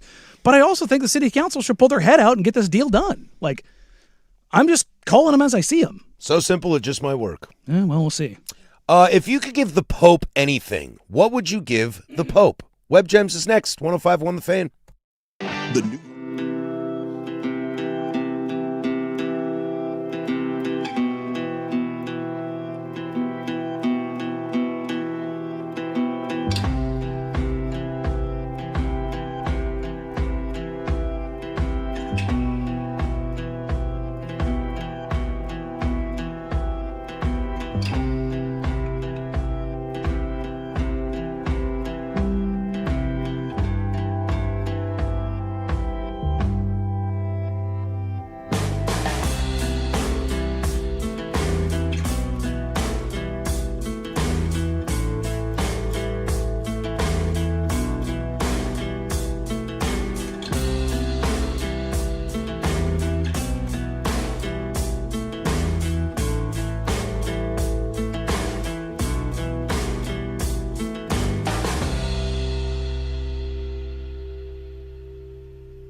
right, this is everybody's favorite Web Gems. Do it every single day at 11:45. Coming up in the big nooner, getting some MLB, MLBPA updates. Figure out how that's going. It's now a war of words, and it's in the social medias and everything like that. So, Oh, how do you think that's going to go? Danny, don't. I hate you so much when you do that. It seems like every day that ends in Y comes with more news of MLB owners just hammering the players over the head of like, take it or leave it. Oh, God, I'm terrified. Have you, before, I know we aren't going to get there, but You're good. is there any part of the past month that makes you feel better or worse? I feel better about Tom Dundon than I do MLBPA. Okay. I'm not even close. Has there been anything? terrified. Has there been anything from baseball over the last month, as far as the business side of it, that gives you any semblance of hope? No. I can't remember. Like, I'm obviously, I wasn't old terrified. enough for '94, but like, I can't remember a sport where the group of owners were more in control and in lockstep of what they were demanding than this. We'll get to that in the big nooner. Plus, we'll take a peek at the U.S. men's national team as they'll take on Belgium tonight at 5 in a must-win game, in my opinion, for Team USA. But Web Gems today is brought to you from the Vatican. If you could give the Pope anything, what would you give him? Well, Caleb Williams, quarterback for the Chicago Bears, sent him a autographed jersey to the American-born, Chicago sports-loving, Villanova graduating Pope Leo the 14th. Right? Is that 14? Should he do the Zlatan and sign it and send it back? That would be amazing. The Pope signs Caleb Williams' jersey and sends it back to him.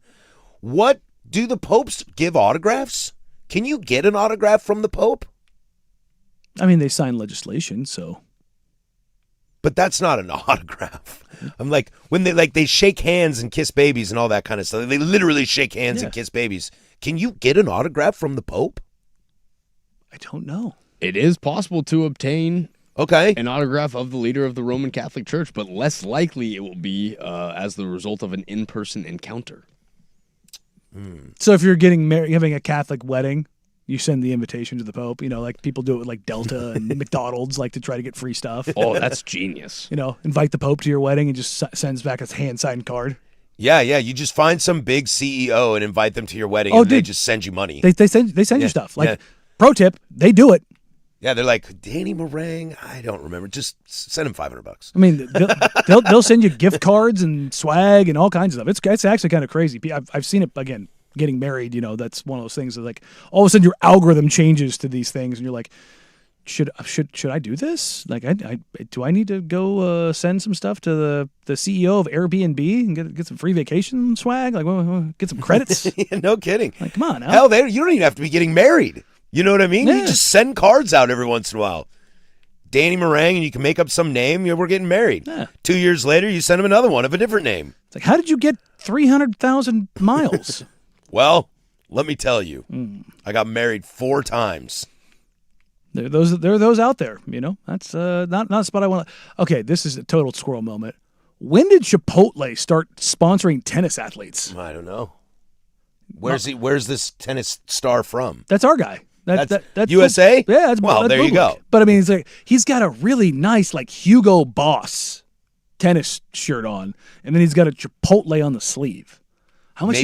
Maybe he really loves Chipotle. I Maybe mean, it's a trade situation. Ooh, I like that. You ever heard of the golden? Eats Chipotle for life. Have you heard of the golden card?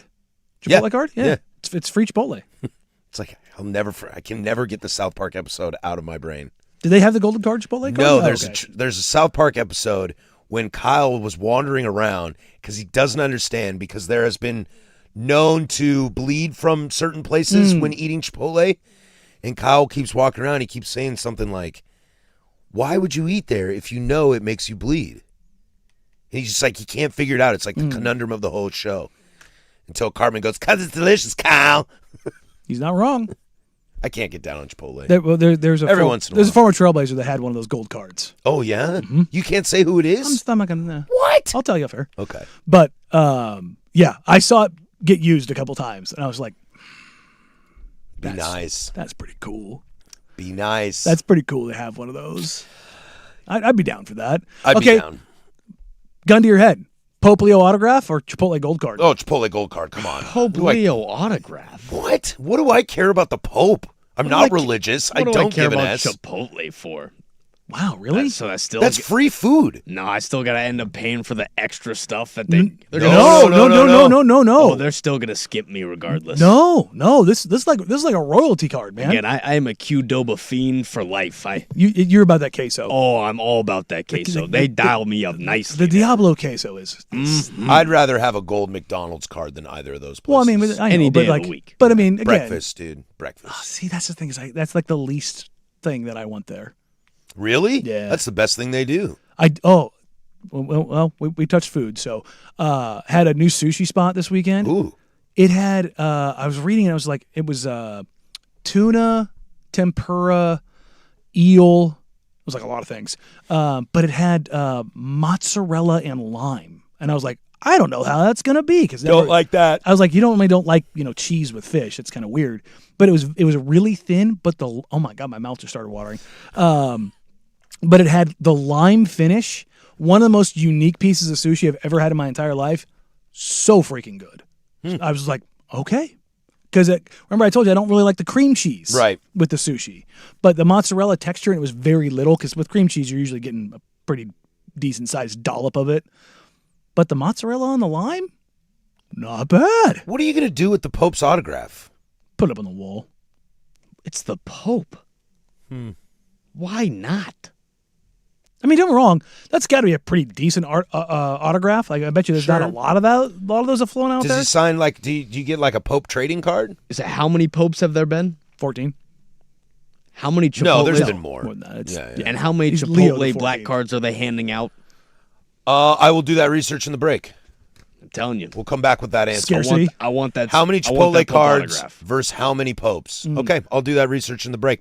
We come back. United States men's national team, well, they'll take on Belgium today in a game with a lot of implications as Spain and Portugal are going underway as we speak. Big Nooners next. 105.1 The Fan. This is the International Soccer Report, brought to you by Gold PDX on the corner of Southeast Hawthorne and 18th Avenue. Food, spirits, football. Chosen to attack the job, shelled her up. It's been busy since the count. Haaland scores again! Norway lead! The Northern Lights are shining!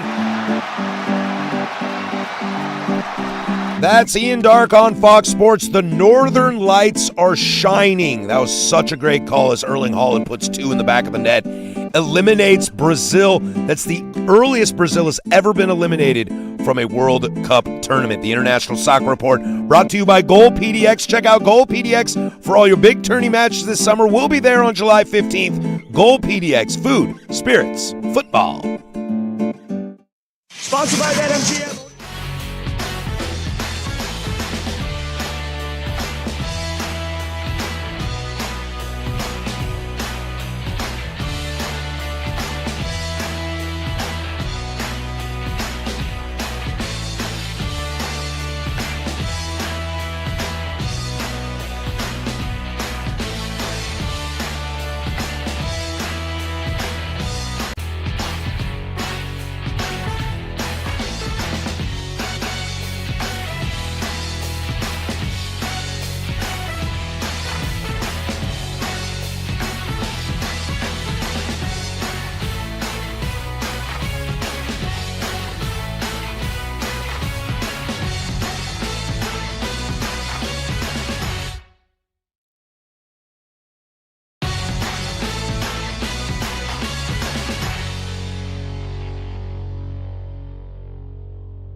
From the George McCoy and Warren Allen Sports Desk, a Sports Center update on the Fan Sports Network, 105.1 FM and 1080 AM. First on the Fan, your U.S. men's national team is back in action tonight as they will take on Belgium in the round of 16. The winner of tonight's match will take on the winner of Portugal versus Spain, which has just officially kicked off as they get into the third minute of this contest. U.S. men's striker Flo Balogun will play in tonight's contest despite the controversial decision over his red card as we get set for a 5 p.m. kickoff at Lumen Field in Seattle.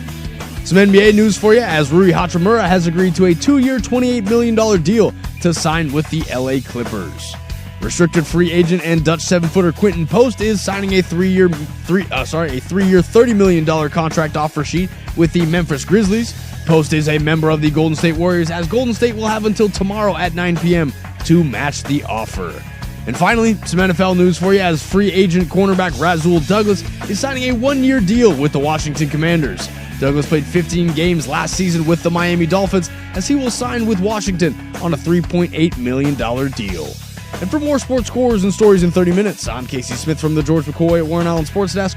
Hurt, missing work? Insurance companies acting like jerks? Don't call your mom. Call George McCoy at WarrenAllen.com. Your home for the Oregon Ducks.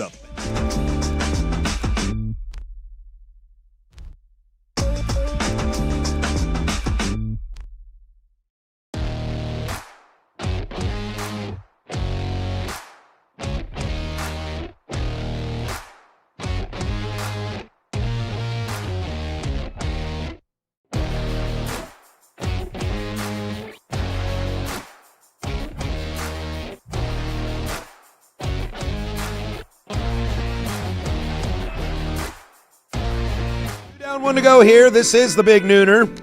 We are the firm of Harris and Marang. We do this bad boy every single Monday through Friday from 10 a.m. to 1 p.m. Thank you for being a part of our day. Truly, it means the world to us. We are stoked to be a part of your day. After us, it's bonus happy hour with Luke Anderson. That lazy bum is finally back at work.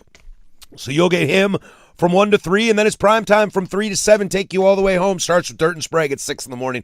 The best morning show in town, and that's 13 hours of live, local, continuous, regional sports talk radio. We do have a little update from FIFA. Do we? They've told Belgium sucks to suck. Your appeal to the appeal is inadmissible. Your appeal to the appeal that didn't really exist, we're not going to hear it. FIFA has ruled the request from the Belgian Football Federation for an explanation of Balogun's suspended red card as inadmissible, meaning it has no grounds to the appeal decision. The United States forward remains cleared to play against Belgium. Losers! If USA beats Belgium today, which I think they will, takes on the winner of this Portugal-Spain game, that game is slated for noon on Friday? No, it won't, right? Oh, that's a Friday kick at 5 o'clock. That's a 5 p.m. on a Friday. That's get your popcorn and 45 million Spain, Americans Portugal, watch that game. We don't care what you're doing. Yeah, you stay up. We're prime timing this thing here in the States. Right? They have to. I have seen more than... Otherwise, I don't know if you guys know this, but I am definitely sick at noon on Friday. Or you're watching it over my shoulder. No, don't like that. Mm-hmm. It's gonna be there. Or we make Danny do the play-by-play, turn off all the TVs, and that's the way that he has to consume the game. Oh my God, dude, that's the worst. That's my worst nightmare. I like this. That's my absolute worst nightmare. I like this. Casey, I thought we were friends. That's messed up. I just he has to have the one over my shoulder off. I get the one over his shoulder. Oh no. Nope, don't like that. Nope, don't like that. I was going to say, though, as it pertains to you, what you said, I don't know if you said it on air during the break, the idea of Poch putting Balogun on the bench. I've seen quite a few folks in soccer just say, do it, Poch. Yeah, do it. I think they win without him. Win without Balogun and go tell everyone to go to hell. Like, that's... I think that would be... That's laying it out. That's laying it out because that's knock on wood. I would not do that. Oh, no. Oh, and he's going to play. Pochettino's not going to bench him. Yeah, no. Again, look, scary money don't make money, but money's a little scared. An update, there have been 267 popes. That tracks. 267 popes. At any given time, there is no exact public number of the Chipotle Gold Card, but it is estimated to be fewer than 100 people at any given time. Yeah. So more popes than Chipotle cards. So scarcity. See, value. Let's see McDonald's real quick. And I did bring it up during the break to these guys. It entitles you to one free meal at Chipotle every single day, and that's the entree, side, chips, drink, and something else. But it's like all of the things, so you're not getting skimped at all. And you get free catering for 50 people once a year. The catering, that's the big one. That's a nice catering. one. Hey, you have an event at your house, having some people over, Super Bowl party, whatever it is, Well, what you can do is then just cater, get a bunch of burritos, and Freeze 'em. It's a good idea. It's a good idea. They come to drop it off, and you're It's just you just solo. you. You're like, yeah, the freezer could freeze. Okay, good. So Google AI does not give me any celebrities that have Chipotle's gold card. Max Homa has one. But McDonald's, Bill Gates has worldwide access. Warren Buffett only has access in Omaha. I don't think he really ever leaves Omaha probably not. anyway. Rob Lowe has a McDonald's gold card. He should have worn the McDonald's hat, not the NFL hat. I kind of want one of those NFL was hats. it Seinfeld that told the story about the black card? They actually ended up making a black card for him. Jerry Seinfeld, yeah. Yeah. okay. Was it Visa? I believe it was Amex. It was Amex. The black card became such an urban legend. They actually made him one. And the late great Regis Philbin used to have a McDonald's card. Yeah, that tracks. Yeah. I'm on par with that. If we're going just fast food, because Chipotle is obviously like better food for you than McDonald's. Is McDonald's the number one gold card? It's Taco Bell, right? It's TB, right? Yeah. TB's the ultimate gold Any card. day of the week. Yeah. Not only that, TB is more expensive than McDonald's now. Really? Oh, yeah. I haven't had TB in a while. McDonald's wins out. I'm giving them free pub here. Their app. Oh, the McDonald's the app? McDonald's app is the best app in fast food. Like, it's deals on deals on deals on deals. I've eaten McDonald's maybe 3 times in the past 5 years. All 3 times. I loaded up the app just to see, and like the thing that I wanted was like, have this for 99 cents. I was like, well, damn, that's exactly what I wanted. I'll have 2 of them. Thank you very much. Yeah, no, TB's number one. TB's number one of like the major fast food chains, but also they're expensive. Like you can't get like more than 2 things for like less than $15. There is bucks also now. no such thing as a small order at TB. No, You're we're all always loading up. We're loading up. You're loading up. And also, you work there. The fire sauce is not yours. Quit being stingy with Yeah, it. what's with that? They used to give you. They used to just Fistfuls. grab a handful and now, just dump that Now in. you get the old lady who's like treats it like it's coming out of her pantry. I got a few locations I'll put you on. Still fistfuls. Yeah, you got to go the ones where the kids work there. That's Yeah, the kids don't care. You can't find the old lady who works in the kitchen because she's gonna be stingy with it. And then now the old lady works late night, which that's sad to see. But it's like, come on, lady. Do they still put them out if you go into the restaurant? Like next to the soda machine, they have the bins. I don't think I they can't do say that I've been anymore. inside Yeah. of Taco Right? Bell, When I was think, the- in decades. When was the last time you have sat down and eaten food at a fast food restaurant? Chick-fil-A. Okay, when? The Lake O location doesn't have a drive-through. Oh, okay. So you go in there. Yeah. The other one is Muchas. Well, yeah, I don't count that. It's late night. They also have the salsa bar though. Yeah, I know they do. They have the salsa bar. I know. I've got the most famous muchas gracias of all time, in my opinion, on 63rd and Oh, there you go. Highway 99. Yeah, the Newburgh one was like a mile from my house. So The one in Hazeldale is an old A&W. Oh, So there there you go. used to be like a fire pit in the center, so it's this big circular with booths in the Oh, like around the the sauce? center, and then booths around the edge and like a horseshoe. It's awesome. do they put the sauces like where the fire pit used to be? No, the sauces are up by the counter. Oh, okay. But that was my favorite one. We were there all the time. That's the 'Cause Baja, it's 24/7. The Baja Fresh. They get the salsa bar in the middle of the restaurant with all the salsas in the center. Do love that. Although I think all that stuff went away when we started, COVID.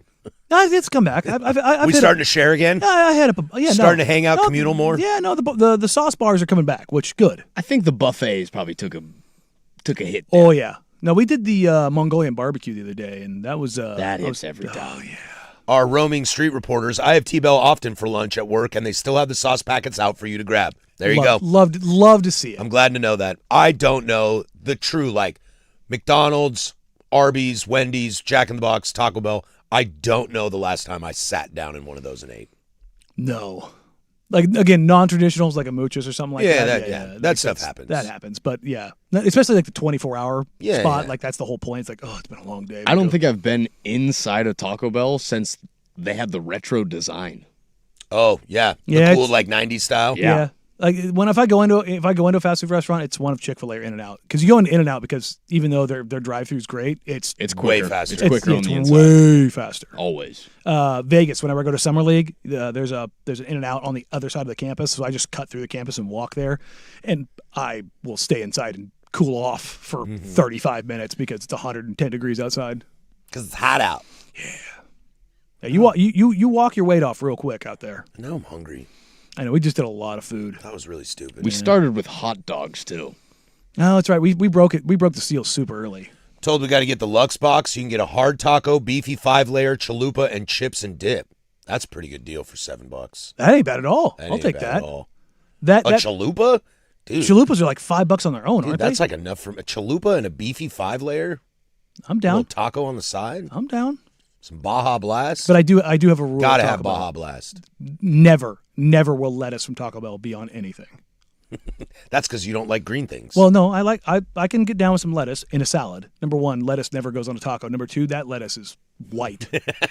I don't know if that's real lettuce. I'm like, no, man, that's 3D printed. We're okay. We're okay with the fake meat, but we're not okay with the fake lettuce. Yes, But 100%. I do love my Crunchwrap Supremes. Dude, Crunchwrap is the can't goat. get enough. It's the goat. Again, I'll do it. No lettuce. It's absolutely the fast food goat. I hate being the guy that's also, let me ask for alterations at the drive-thru at a Taco Bell. I just don't want my food spit in. That's exactly my reason.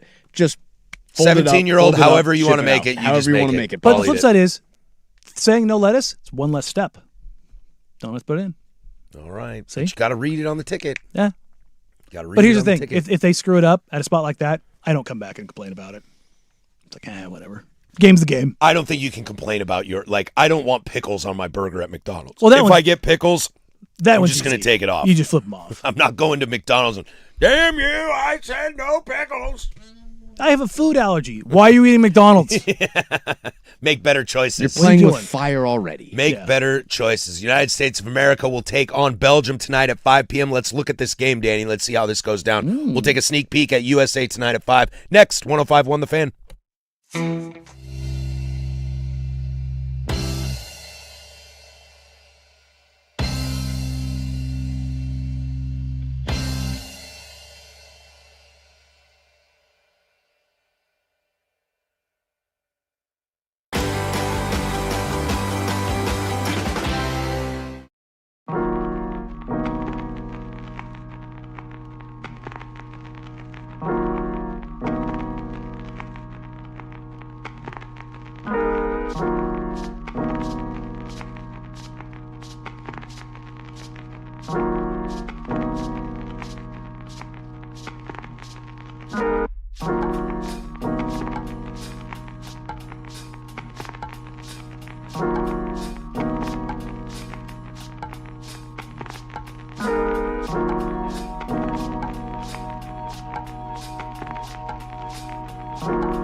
Tonight at 5 p.m. is maybe the biggest game in U.S. soccer history as they will take on Belgium at 5 o'clock. I fully expect Flo Balogun to be in the starting lineup. If you want to hear me be mad about Flo Balogun being available, you can go back and check out the podcast, as I spent 15 minutes yelling at Danny about it, which is fine. It was my turn. Yeah. No, we drew straws. You owe me one, buddy. It happens.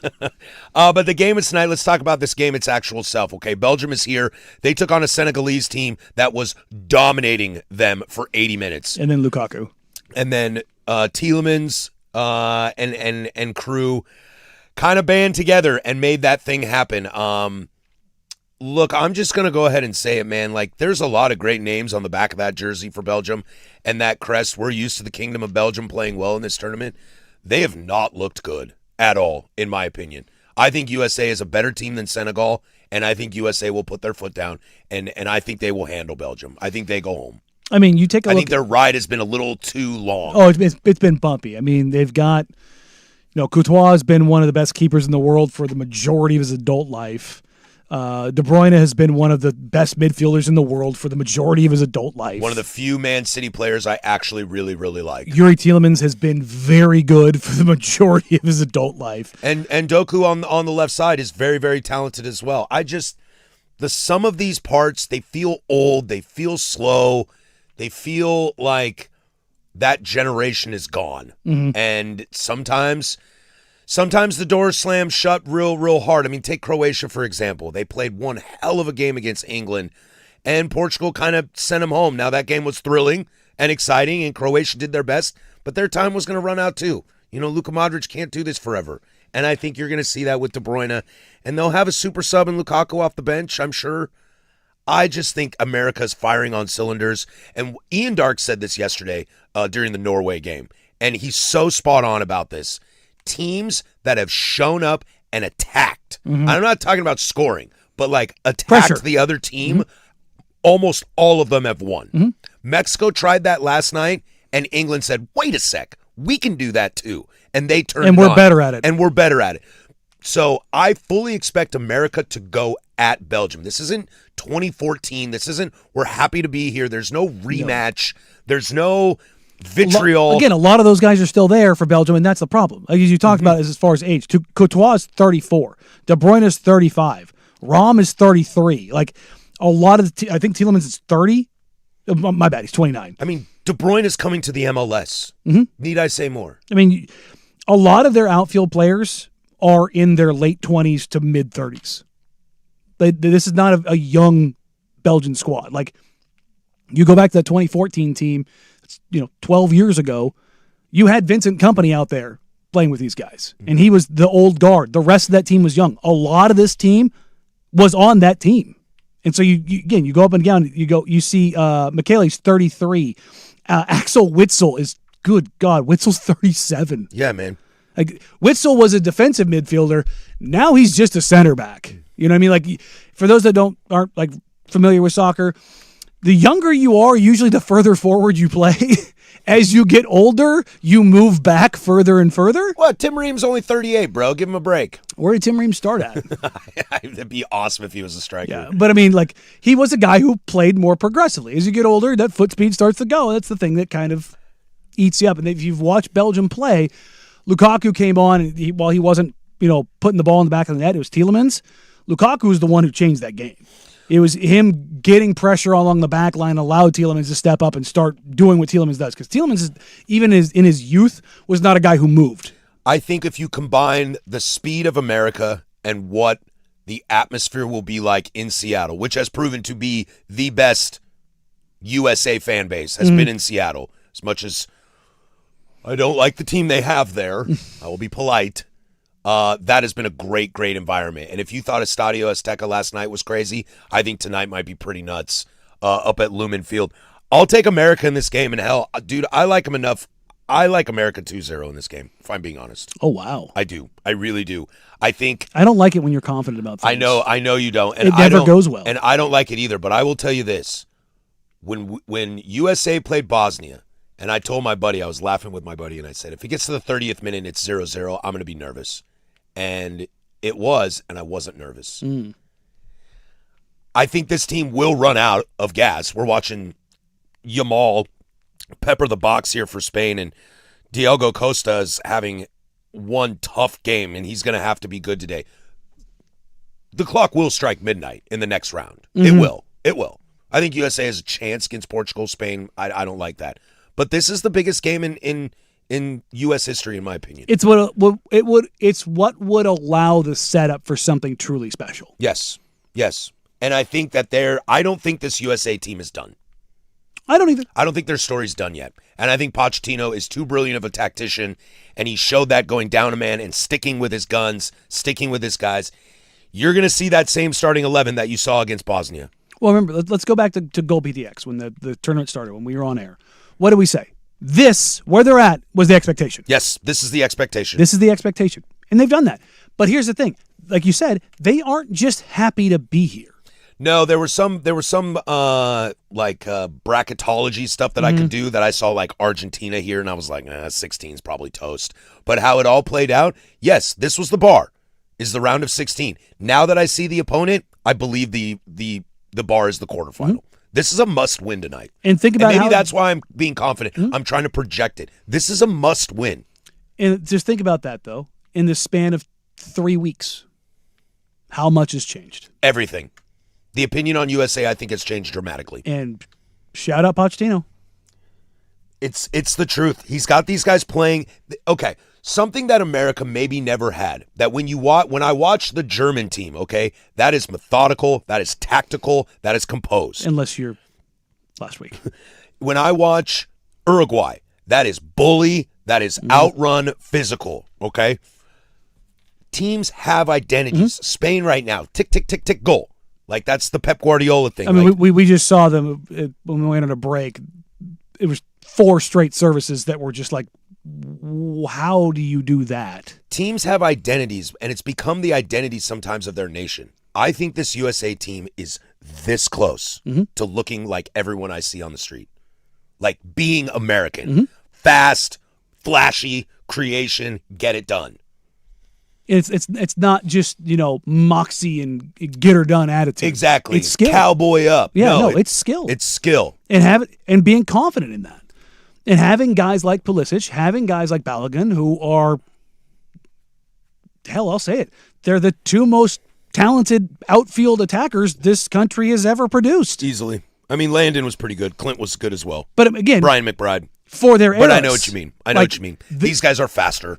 They're faster and they're more talented. They just have more skill. And those aren't shots at those guys. It's like saying, Giannis is more talented than Bill Cartwright. It's like, duh. Yeah. 7-footers have changed. Sure. It's like that's the reality. It's like you've got guys that are getting into camps, they're getting into academies, they're developing, they're going and playing overseas, they're playing competitive soccer at the highest levels, and these guys are getting better. Look at the McKinney. It's not just those 2 guys. It's the McKinneys. Hell, it started with Timmy. Timmy Howard was the goalkeeper for the top club on the planet. He was at Manchester United. Like that was what everybody wants to talk about, Landon and Clinton, what they did, and they deserve every last bit of it. But the first guy to go over and feature for the club was Tim Howard. And that opened doors for, you know what? Maybe some of these Americans are good enough. Weston McKennie used to play in a midfield with Cristiano Ronaldo at Juventus. Yeah. Should I say more? That's what I mean. Like, these guys are playing. I mean, Pulisic played for Chelsea. Yeah. Plays in Champions League for AC Milan. It's great. And he delivers in Champions League. Like, he's a good Champions League player. Has that ever happened in this country's history? Outside of him? No. That's it. I like this team big tonight. I don't know if I like them big, but I do like them to win. But now I'm scared. You got me all scared. Good. Good. So I like you. Well, I'll tell you what. I think my liver needs America to lose tonight, but I think my heart's going to keep pounding. They've got a graphic up on Spain. They are unbeaten in 34 straight matches. Yeah, dude, they're good. Very, very good. That is a 0-0 game right now in the 28th minute. USA kicks off at 5 p.m. We'll recap that tomorrow on tomorrow's show, I'm sure. But we come back, let's update you on MLB versus MLBPA, and boy, it ain't pretty. There's Casey over there with sports. Now, Now, from the George McCoy at Warren Allen Sports Desk, a Sports Center update on the Fan Sports Network, 105.1 FM and 1080 AM. This sports update is brought to you by Big's Chicken. Try their smoked and fried wings, tossed with a perfect dry rub, and served with a trio of killer sauces. Menus at bigschicken.com. First on the Fen, your U.S. men's national team is back in action as they will take on Belgium in the round of 16. The winner of tonight's match will take on the winner of Portugal versus Spain, which kicked off 28 minutes ago as we are still scoreless in that match. U.S. men's striker Flo Balogun will play in tonight's contest despite the controversial decision over his red card as we get set for a 5 p.m. kickoff at Lumen Field in Seattle. Some NBA news for you according to Chris Haynes, as longtime NBA offensive guru Jay Triano has agreed to join the coaching staff of the Portland Trail Blazers, reuniting him with franchise star Damian Lillard. Rui Hachimura has agreed to a 2-year, $28 million deal to sign with the LA Clippers. And finally, some NFL news for you as free agent cornerback Rasul Douglas is signing a 1-year deal with the Washington Commanders. Douglas played 15 games last season with Miami as he will sign with Washington on a $3.8 million deal. And for more sports scores and stories in 30 minutes, I'm Lowercase from the George McCoy at Warren Allen Sports Desk. Hurt missing work? Insurance companies acting like jerks? Don't call your mom. Call George McCoy at warrenallen.com. Your home for Seahawks football.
you're walking, or you and your homies might be lying to chalk.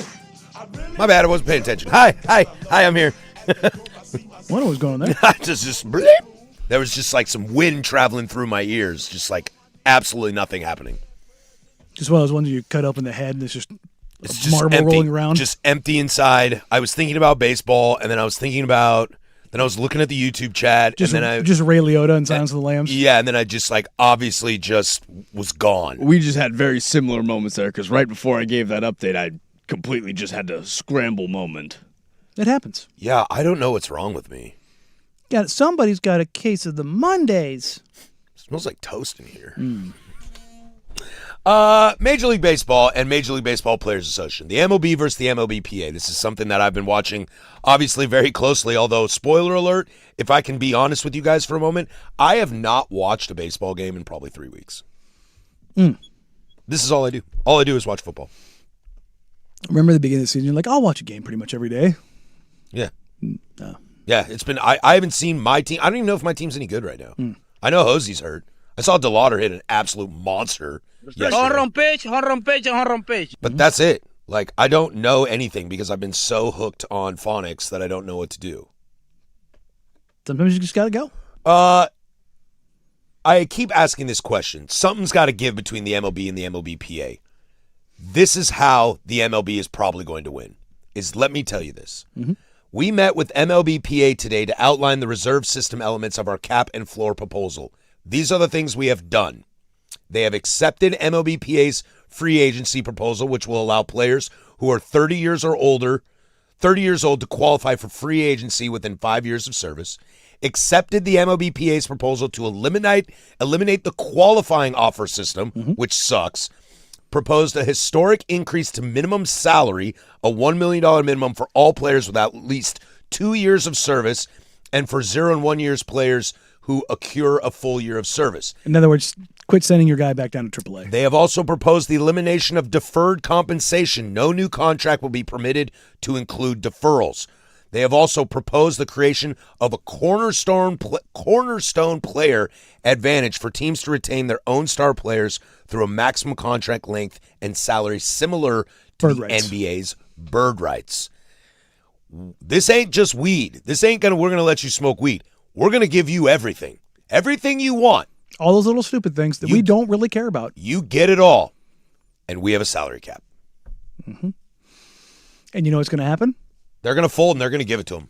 I think Major League Baseball Players Association, for the first time in my life, I think that there is a very, very good chance that MLBPA folds. You have two options. Fold or lose millions of dollars. Yep. And because, see, when we talked about the NBA earlier, something fascinating that you brought up that I can equate to this too. A lot of the guys that speak the loudest on this, they've made their money. It's The Bryce Harpers of the world. The truest one is in the NFL.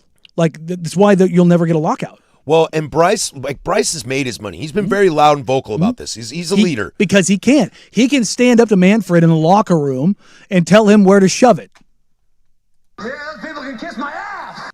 Because he's made $500 million. But when we were talking about generation of players. CP3 built that aspect for them to be able to the old guys to get money. Guys to get some money at the end, and how CJ McCollum kind of maybe screwed it over for the future generation. I think the older guys, and you see how many of these young kids have deals now. You know, the Julios of the world. Tatis signed a fat deal. All those kids are getting paid early. Colt Emerson didn't play a game in major leagues and got a 10-year deal. Jackson Churio, he's got a fat deal. Like, people are getting paid early now. Because they know what's coming. And the old generation might have to just suck it up and realize that the new generation is going to have to deal with it. It'll make baseball better, too. It will. Because here's the thing. Your Guardians, the White Sox, the Rockies, the Reds, the Marlins, the Pirates, more than half the league is going to have to get to a salary floor that a lot of them aren't even close to yet. That's going to be the kicker. We're going to give you everything you want and a salary floor, but you got to give us a cap. I think they'll do it. Now, it'll be interesting to see what the unintended consequences are that we talked about with the NBA. How it's kind of squeezing out the good player, the role player. You got mad about this, and you were like, but I don't want to see somebody who's not worth this get paid this. Totally. I always talk about That's the reality. Yeah, I always talk about Mike Dunleavy in the early 2000s. Mike Dunleavy Jr. He got like $14 million a year, and people were like, "What? Why?" Because it was where the new CBA and the new percentage of cap. the new cap was. This is what it's going to come down to. Don't be dumb. We look at it in the NBA, right? We look at the Kings, the Pelicans, and we laugh. The Pelicans are out there. You know the one transaction the Pelicans have made this offseason? One. Hire a coach. Sign DeAndre Jordan. Oh. That's it. No trading Trey Murphy, no trading Herb Jones, no going out and getting free agents. They're going to run back a 26-win team because they like their team. Mm-hmm. It's the truth. Dumb. I mean, if this is going to be the path you go if you're Major League Baseball, dude, then I think you start asking for more. I don't know what else there is, but I think you probably are trying to, I think you want to eliminate the international pool of money, make that a draft instead of just like I found Julio Rodriguez and gave him more money than somebody else did, so I get him. I mean, Cleveland's been great at that with Hosey and Lindor. Like that's how that works. Do you want to take away from that from your Well, guys? that's what I'm just saying. Like, but if you're the Major League Players Association, you're like, okay, let's get rid of that. Do you really want that, though? They also are trying to... Because if they go into a draft process, they're not going to have that kind of money in there. Oh, I know. But the players might like that. Why? Oh, no, you're right. But MLBPA, they want to ban prop bets on individual players. Mm-hmm. Like, start asking for the world, man. If you're going to fold for a salary cap, it can't just be about smoking weed. Well, It's got to be everything. Well, here's the thing. You know what MLB is going to do? Those points you just read off, come December, those points are going to be read off again. Then they're going to tell MLBPA, no. You can ask for the world all you want. I think this is the best you're going to get. Why do you think MLB would be quick to agree to this?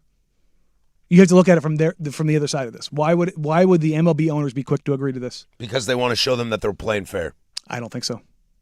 I think it's the complete opposite. I think come December, they're going to show 6 months ago, we agreed to this. Why haven't we had any movement on anything else?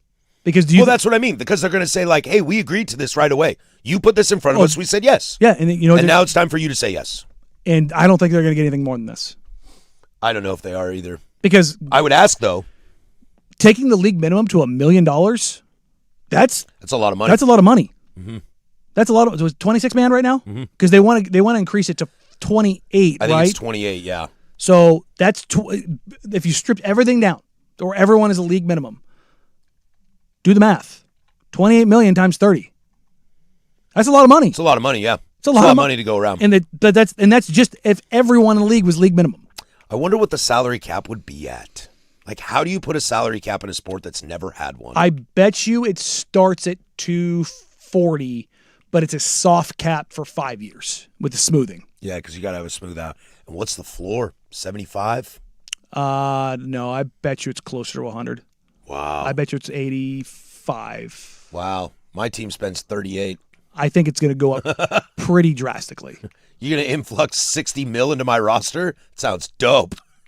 That's what I've been saying. Sounds super awesome. For like I said, the Guardians, the Reds, the Pirates, the Marlins, the Rockies, the A's, like just how many teams in baseball are cheap? And you can still be the Mets and spend $300 million and suck. Which they have the number one payroll in baseball. Mm-hmm. And how close are the Giants? They stinky. Oh, Giants are not good. How much money are they spending? They try to spend a lot of money, and they do. Any player that makes money, they're trying to trade, right? This is at. I just look at it and I go, that salary cap's coming. I felt like that for a year and a half. It's just it's gonna be there. And what I'm really interested to see is again the unintended consequences, but also like which teams are smart about it. Mm-hmm. You know, the Astros were a team that they took the shortcut through hell. That they went and tanked out and built out their roster, and then they went and spent money. Mm-hmm. Okay, because here's the thing that's been really interesting over I want to say the last decade. The valuation of farm systems has fluctuated greatly. Mm-hmm. My team, Cardinals, historically over the last 40 years, been great.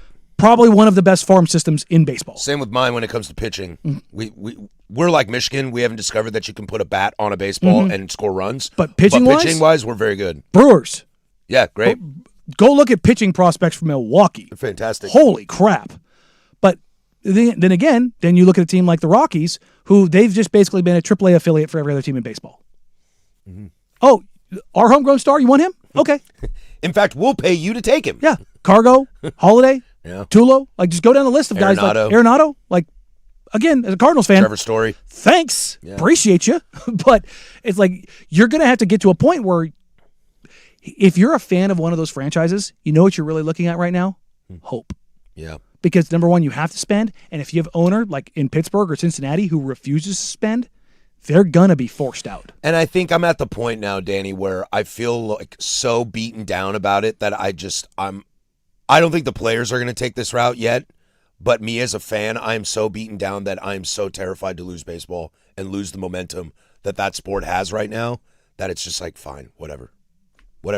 Those are your options. Whatever you want. I just don't want to lose and baseball. I think the owners are going to take these concessions, and it's their nuclear code. That's what I'm saying. Yeah, they're like, look, we did this for you. But see, that's the thing is, I don't think they're going to use it in that level of nice. It's going to be, we did this. Yeah. Figure it out. Yeah. We'll keep eyeballs on it. I don't think they need a decision until December, but it's better than talking about the Blazers moving, right? Yeah, give that time. But hey, the Blazers hired a coach. Hey, they did. Let's do that next. Then closing arguments to send you on your way. 105.1 The Fan.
right, that's going to do it for us. Closing Arguments brought to you by Leskin Law. Visit leskinlaw.com for more information. Coming up on the program tomorrow, it's a free consultation Tuesday. You know, we always love that around here. We'll react to the United States in their match tonight against Belgium at 5. We'll probably keep you updated on the World Cup as well. Maybe, who knows, maybe we'll get in some college football chatter tomorrow. That's right around the corner. That's going to happen before we realize it. Did you know that?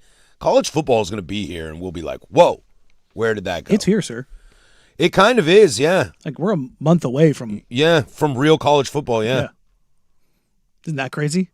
Where did the summer go already? No kidding, dude. This last month flew by. Is it just because we're old people? Yes. Okay, Yes. all right. I was talking to Tiff the other day, and I was like, didn't we just go to that last week? She's like, that was last month. I was like, how? Yeah. Where did that go? Yeah. What do you mean? I was rafting 6 weeks ago. Yeah. Wow. My wife and I went to California 3 weeks ago. What is going on? Yeah. Is it really just an old person Yeah, thing? it is. That sucks, dude. Cases like this day is long. I know. He's like, God, this show won't end. It was funny. In the break, I was like, man, this show flew by. Like, we're like, yeah. In cases like God, a I week. hate this show. Been here for 5 hours. What do you mean? What do you mean, dude? I'm done. So maybe we'll get some college football tomorrow. But Danny, you know, the Blazers hired a new coach. A new old coach. A new old coach. Is he a Tear Bear guy? Yes. Jay Triano, assistant under Terry Stotts. An offensive guru? He was also Micah Nori's head coach when he was an assistant. So, See, I had a feeling Nori was going to, like, make some phone calls to some dudes. There's also Joe Cronin was on the front office when Jay Triano was here. Hey, that's cool. I like that. I've seen a lot of people like, see, Tom Dunn spending money. I'm like, do you think they had to go to the friends and family to get the non-discount? They did go to friends and family. That's what they did, guys. And again, and I was hoping Nori would do that. No, I like Jay. But I saw somebody was on Twitter just a minute ago, like, see, they went and got Mike Williams. And I'm like, you mean the guy was on the back of the bench for the Utah Jazz? Do you think he was expensive? And again, I'm not saying that they're bad hires in any way, shape, matter, or form. Yeah. But and this isn't just Blazers fans. This is basketball fan in general. He's a great assistant coach. And I'm just like, you talk to him? Like, you know? Don't great assistant coaches become head coaches? Typically, yes. Yeah, that's what I thought. But again, I like Jay. I think it's a good hire. Jay is going to be like the question that I asked when Mike had his press conference, like, who do you lean on? Ding, ding, ding, ding, ding, ding, ding. Jay Triano. Yeah. That's who, like when Chauncey Billups became a head coach. Scotty Brooks. Scott Brooks is not my favorite head coach. Love Scotty as a vibes guy. You got to have a guy on your staff who's kind of the old salty vet. Here's what to expect. And it's not that Mike is dumb. He's not incredibly young or anything like that. But there are things that you only experience as a coach as a head coach. And Mike has brought it up at the press conference. That 18 inches, when you slide over from the lead assistant to the head spot, is different. Different challenges, different opportunities, different asks. And you're going to make mistakes. So having a guy who's been in both spots and done it for a really long time, and Jay Triano is very well liked, very well respected. I was talking to somebody who was here when Jay was here, and because it was a couple weeks ago, Jay's name kind of came up, and he was like, "Look, man, Jay's a great dude. Would love to see him back here. He would be great for Micah." And yeah, there you go. Ding, good, ding, ding. Good. Like again, if you're looking to tick boxes, like you're looking for, and again. This is not just Tom Dundon. This is true under Paul Allen and the Allen estate. The Blazers historically have never paid coaches that well. They are not the franchise. Again, even when Paul Allen was spending money left, right, and center, go look at all the head coaches they hired. They weren't hiring the Red Auerbachs of the world. It was a lot of retreads, a lot of new opportunity, again, the friends and family discount. That is continuing here, maybe tuned up a little bit more, but I think Jay's a good hire. Being asked on the text line and definitely being asked throughout the entire day, is the mid-level exception something that it's like, we have to use it, and if we don't use it, what are we doing? Well, I mean, who are you going to use it on? That's the question, yeah. But it feels like sometimes the fan base is like, well, we have a mid-level exception, we should use it. I saw some people we have an extra spot for a two-way, we should use it. Well, it's like you don't have to always do this. Well, a stuff. two-way, I think you should. Yeah, you should, but you don't have to. Well, I mean, that one is it's not punitive. You can terminate it whenever you want to. Give me a guard on a two-way like Caleb Love. But if you want to bring guys in and have an opportunity, I have no issues with that. Feel it out. I think you should use two ways. The MLE part of it, you don't want to give up money just to give up money. That's certainly something you don't want to do. But like again, I saw some people like really mad about Rui getting the deal. Like everybody I've talked to is like Rui didn't want to go to Portland. Yeah. Like it was big city life. He was looking to stay in L.A. Like, well, why weren't they in on him? It was like, well, the teams that were in on him were teams like L.A. teams and Dallas teams and He lived Miami teams. He lived in Spokane for a little bit, and he was like, "Nah, I'm good." I'm good. Good. I'm a half Japanese man who likes the big city life. Hey, amigo, I lived in Deuces. I lived in Spokane for a little bit too, dude. And Yeah. We get it. Would Rui have been a good ad? it would have been huge. But also, was Rui going to start here? Answer's probably no. So where is he going to start? For the Clippers. Definitely going to start for the Clippers. Only a 2-year deal, too. There's that value again. And there wasn't a lot of value for Rui Hachimura. I don't think that second year's fully guaranteed either. Yeah. So That's such an interesting thing because I saw that come across my timeline this morning. You know, I got the news that Rui signed in for the Clippers, and I was like, really? 2 years? I thought you were kind of one of the more desired role-playing vets in the league.